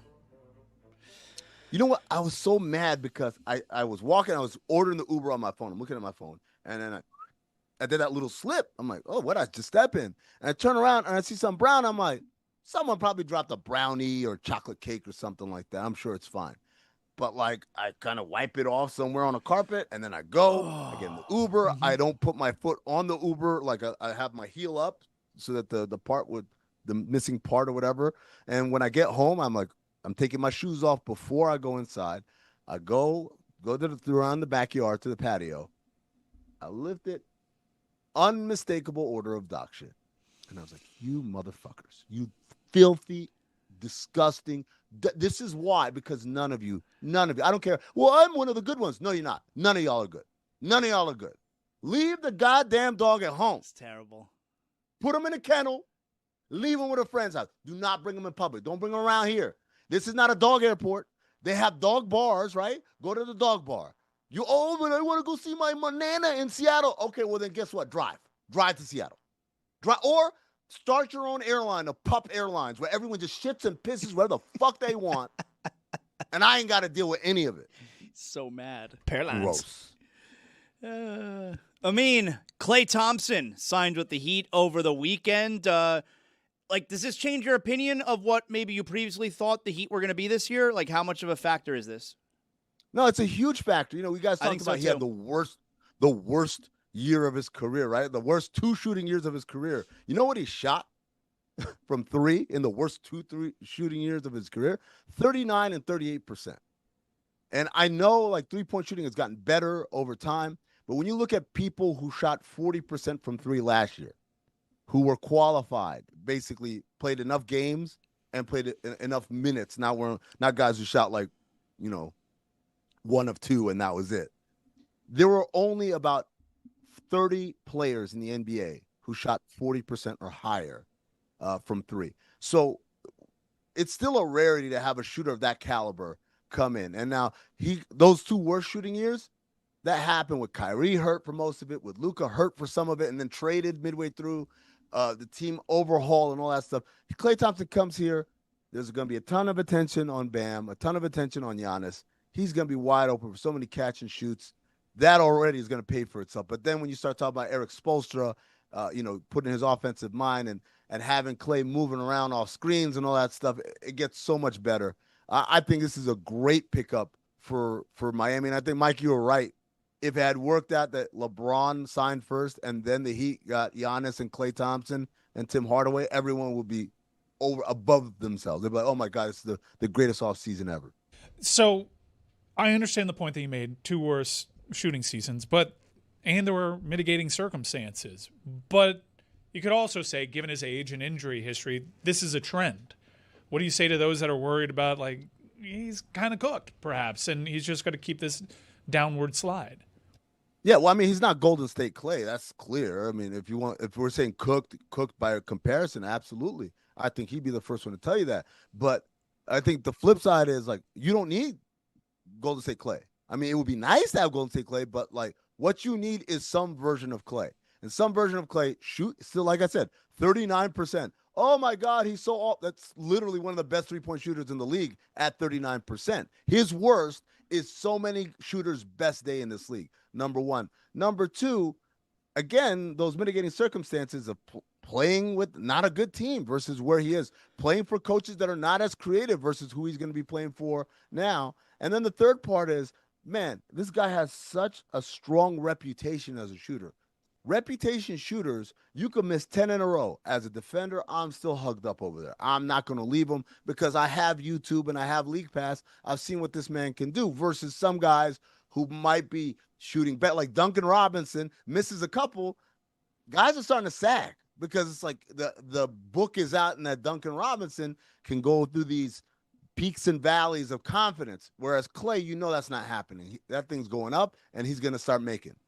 What do you make of Zaz's claim that Andrew Wiggins now will step into that aggressor role more than he's been in the past? Well, it was, and to give it some more context, what I was saying, Amin, was, you know, if you need that guy who late in games is going to create shots, you know, like a guy like DeMar DeRozan would, I think Wiggins like kind of needs to be a little bit of that. Yeah, but is that a good shot? Wiggins off the dribble? You want that? I still think that they need a guy to create his own shot and be a threat. I'm not scared. If I'm a defense, Wiggins crunch time creating his own shot off the dribble, that's good for me. Yeah, so the reality is there are no options available, right? Who you have is who you have. Unless you're going to swing a trade, and most teams at this point, I think they're out of the trading business. In a funny way, Dennis Schroeder is a very interesting guy that just went to Charlotte in that Cleveland deal. Like Dennis Schroeder would have been a nice player to have for the Heat in terms of someone who can do some of that. But you don't have any options, Mike. You got 2 roster spots left, and you can only sign minimum guys with it. They're talking about maybe Nick Richards as one of those guys, which I kind of like as a backup big. But like they definitely need that, and there are none available at this point. And so what it comes down to is one of 3 things. Number one, give it to Giannis, get the hell out of his way. And again, hoping that Spo can come up with more creative ways of getting Giannis the ball closer to the rim so that he can be your closer in that fashion, in an area of strength, as opposed to what we all dread, which is the Giannis 20-foot pull-up, because that's what they're giving you. Option 2 is, and I really like this option, is remember when Bam used to be like their main playmaker? Like they would throw the ball to him. He was averaging like 4 or 5 assists a game because they were running the offense through him. I kind of want to see that come back, you know, with no true point guard on the roster. I want to see more Bam take that step back up. I thought he was really good in that role. Obviously, he's an improved shooter, so it's not like people can just sag off him. So I think there's some creativity and some go-to stuff there that you can do, especially when you know, hey, Bam, it's not just you with Jaime Jaquez on one wing and you know, whoever on the other. It's you got Giannis in the dunkers box over here. You got Klay Thompson here, Tim Hardaway there. Like you can make people pick poison and make your life a lot easier. Option 3 is what Zaz said, which is Andrew Wiggins. Now, this is a tale as old as time because the Warriors once thought that he would ascend and be that guy, and he didn't. And for that, the Timberwolves thought, yes, he's going to be a cornerstone, and they gave him a max and all that stuff. And he has a career of kind of like getting your hopes up and then probably letting you down.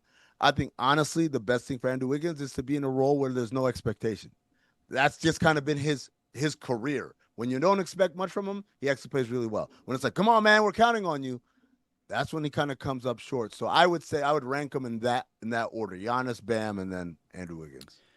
Did you guys see this video from over the weekend? There was a high school football coach who was fired after this video was obtained where he's yelling at a player, and you see he's forcefully yelling at the player, and then he kicks the football in frustration and hits the player directly in his balls.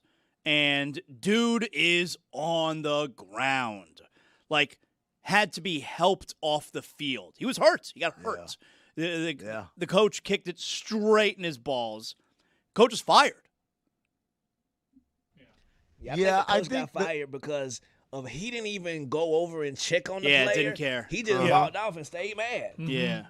Yeah, I don't think he well, from repeated viewings, it does look like he's kind of aiming in that general direction. I'm sure he wasn't going into it like, I'm going to kick this football directly at that guy's balls. But if he is trying to kick it directly at him. He is, and those are the consequences of it. But if it hits your player there and you show zero remorse or compassion in that moment, then it's an easy call. Yeah, Mike, that video's a lot longer, and he never comes back around. It's like never. I thought you can maybe hear like a wayward, like I just kicked it around him, but like he doesn't ever check on him. Yeah, you got to go back and you got to look, because I'll say this. I'll go out on a limb. I don't think he meant to strike the kid. He was frustrated. He was cussing him out. He kicked the ball in the general direction. He did not expect to hit him. But because you did not expect to hit him, that's why you got to be like, I'm still upset, but man, are you okay? I didn't mean to hit you. Yeah, you got to do that. And that lack of empathy, because remember, this is high school. So if you're a parent, like, I'm letting my kid be around this dude who not only sees a player get hurt. Well, it's a school employee. Sees a player get hurt as a direct result of your actions, and you do nothing about it. Like, forget school employee, forget whatever the laws, the rules are. Like, as a parent, I don't want my child around someone who would witness that, let alone be the cause of it. It happened to me once at practice in high school. You got kicked in the balls? I played varsity basketball at NMB, okay? And there was one practice where, like, me and, I don't know, 3 or 4 of the other guys were off to the side, like, on the other end of the court, and we were talking, like, while the coach was obviously giving instruction. And I loved this coach. Let's be perfectly clear. Loved him. And, yeah. What was his name? I don't want to do that, okay? Because people may say, oh, he shouldn't have done that. But he was a state champion coach, great coach. I loved him. And so this was the down years? A little bit, yeah. And Zaz made the team. Okay. Exactly. And he flung the ball, like, across the court in our direction because he already told us to shut up, and we didn't. And hit me right in the balls. I mean, it hurt very bad. I was okay. Jonathan Zaslow. I was okay. Not a shooter. Shooter would have been. Tony would have been ready. He would have caught that shit and shot I it. wasn't paying attention. You're in the pocket right here, Zaz. You're waiting. Always. He's driving. Boom, you're up and you're going. I wasn't paying attention. That was the whole point. And he definitely didn't mean to hit me in particular. Hit me right in the balls. Did he check on you? I don't think so. I deserved it. I deserved it, though. Yeah. I deserved Old it. School. I deserved it. And you didn't run home crying to mommy. Nope. No, I did not. No, I did not. And I was okay. And again, because it's not hard to find out who was my coach. You just go back and look at the years. And he was a famous coach here in Florida. Loved him. Great coach. I don't blame him, man. Those, like, when you're a championship level coach and then all of a sudden the talent pool You're dealing with less and less, and then That's you're right. dealing with, and not only you, like, it'd be dealing with you if you were like, Coach, I'm so locked in, But I was not. You got the nerve to be out here I know. chittering in the corner. I know. Nah, man. Coach say, if you can dodge this wrench, you can dodge this damn ball. I mean, Patches O'Houlihan. That was I've still never seen it. Whatever. Patches Coach O'Houlihan. Good job, Amin. We'll see you, man. All right. See you on Thursday. Guess I want Bam doing it now. Yeah, why can't it be Bam? Of the guys shooting off the dribble, I think he's probably the most threatening of the group. I'm getting excited now about the Heat. I am. I'm into the Klay It's Thompson certainly signing. going to be. I'm into it. It's certainly going to be interesting to watch that unfold and see what kind of style that they do, because I know they're going to be like on your ass defensively, and they're going to be a big time effort team. They'll be so good defensively. And we saw in the NBA grind. It's kind of funny. I'm using a team that no one thinks factors into this East anymore. It was the number 1 seed, Detroit. But Detroit, night in, night out, effort on your ass You defensively. play hard in the NBA. You win a lot of regular season You win games. a lot of games, and especially in a of league that, where a third of the league is. on top of that, the Miami Heat are fairly talented, and they have pretty obvious questions, and I'm sure they're trying to address that. They're hoping they can get lucky and address some of that with what they have on their roster right now. You know about that buyout market? That's another place where they can improve. I do genuinely think, and have you seen like the Duncan Robinson stuff that's out there? I don't think we need to do that. But that they may get rid of him? That the Heat might be interested. I feel like that would have already happened, though. Yeah? Yeah. I'm curious to see how it goes out. I'm a big Davion Mitchell guy, too. Off night.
Mike, I don't want to hear about this Weezer album.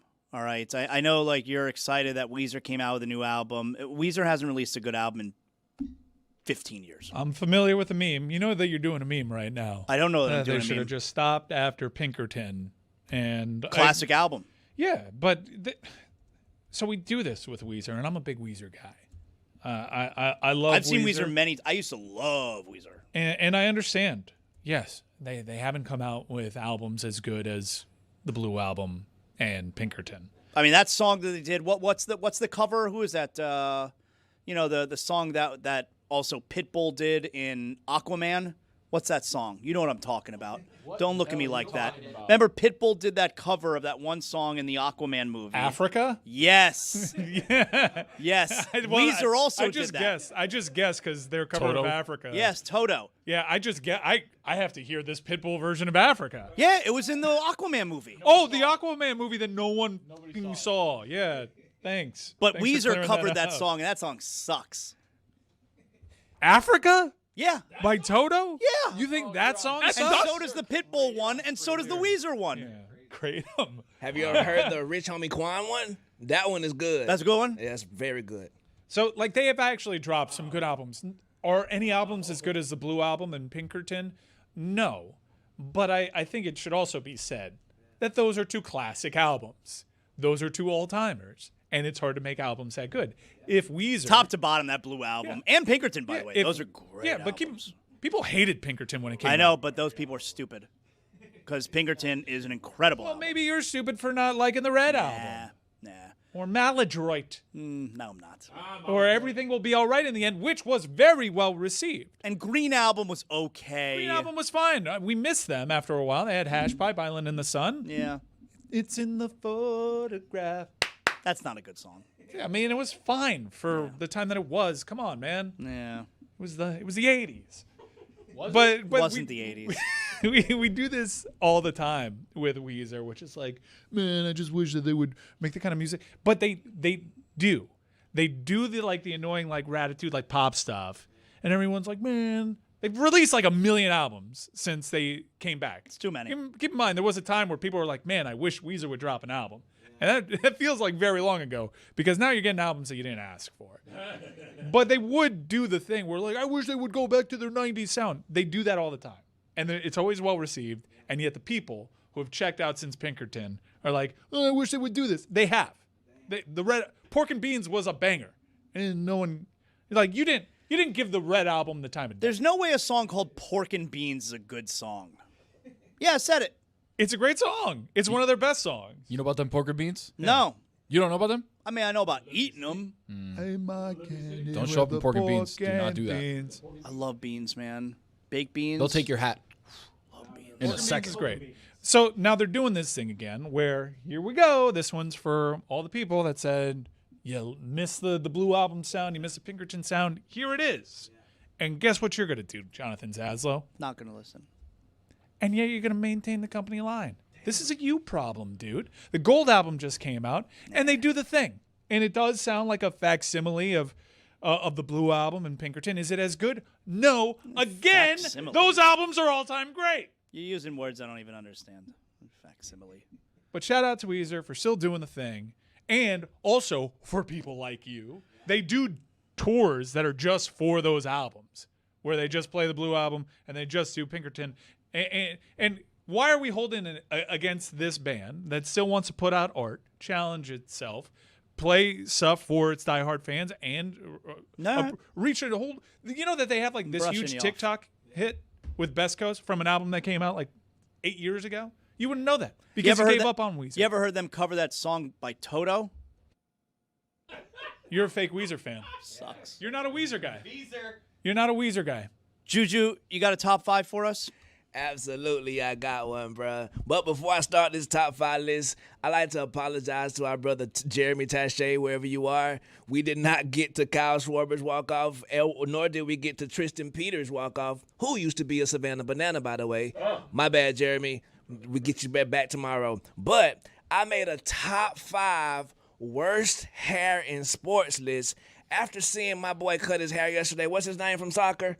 Erling Haaland. Erling Haaland. I know Dan called him Haaland, so I want to get the pronunciation straight. But I got a top 5 worst hair in sports history list that I can think of. OLI, Rodrigo Palacio.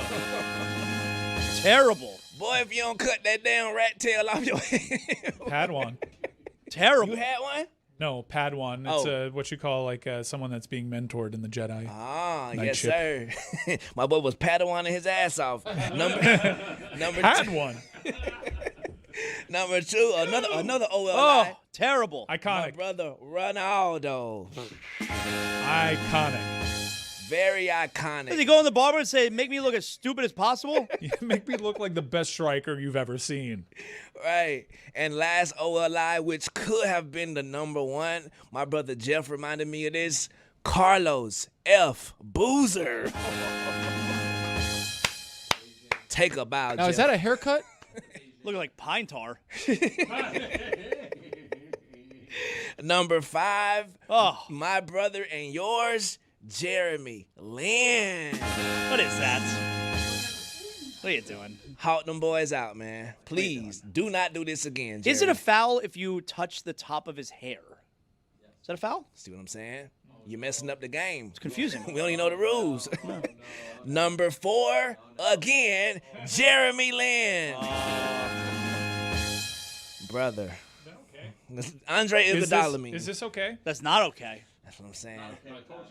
Look, Kenya Martin said enough when it happened, so I'm going to let him have that floor. Number 3, Mark Davis. Goofy as hell. There's really nothing he can do. He works now. hard. There's just nothing he can do. It is what it is. Bro, you may well go ball at this point and tattoo your head like Birdman. Number 2, the unknown. I have never heard of this brother, but Gervinho. What? Yeah. Yeah, Gervinho.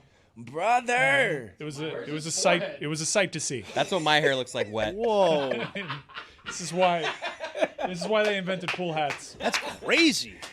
Bruh, if you love that man, you need to not let him go out there looking like that, brother. Crazy. Man, that's crazy as hell. And the number 1 Who's the person dude from Earth, Wind, and Fire that is just barely hanging on? I think Philip it's Bailey? No, Wind. Philip Bailey's No, fine. the one with the Gervinho hair. Oh, Fire.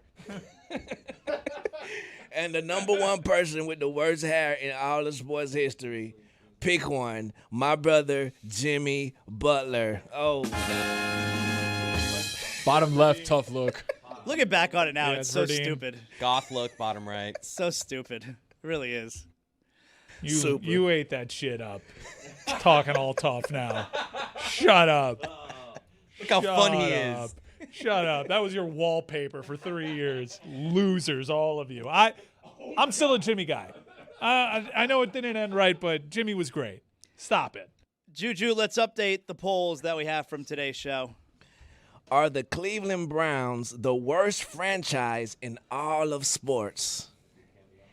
83% of the audience says yes, they are. Wow. That's a fine for Chris Cody. An alarm just went off. It was a reminder to do a cameo. Yeah, I've been forgetting my cameo. Sorry. Yeah, set a new reminder poll every for day. tomorrow. Is it whack as hell for Miami Heat fans to pretend like they hate Jimmy Butler now? I like it.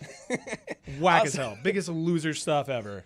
Also, a reminder, check out my boy Chris Cody on Cameo right now, bruh. Get you a personal message today. Sometimes he does it and sometimes he doesn't.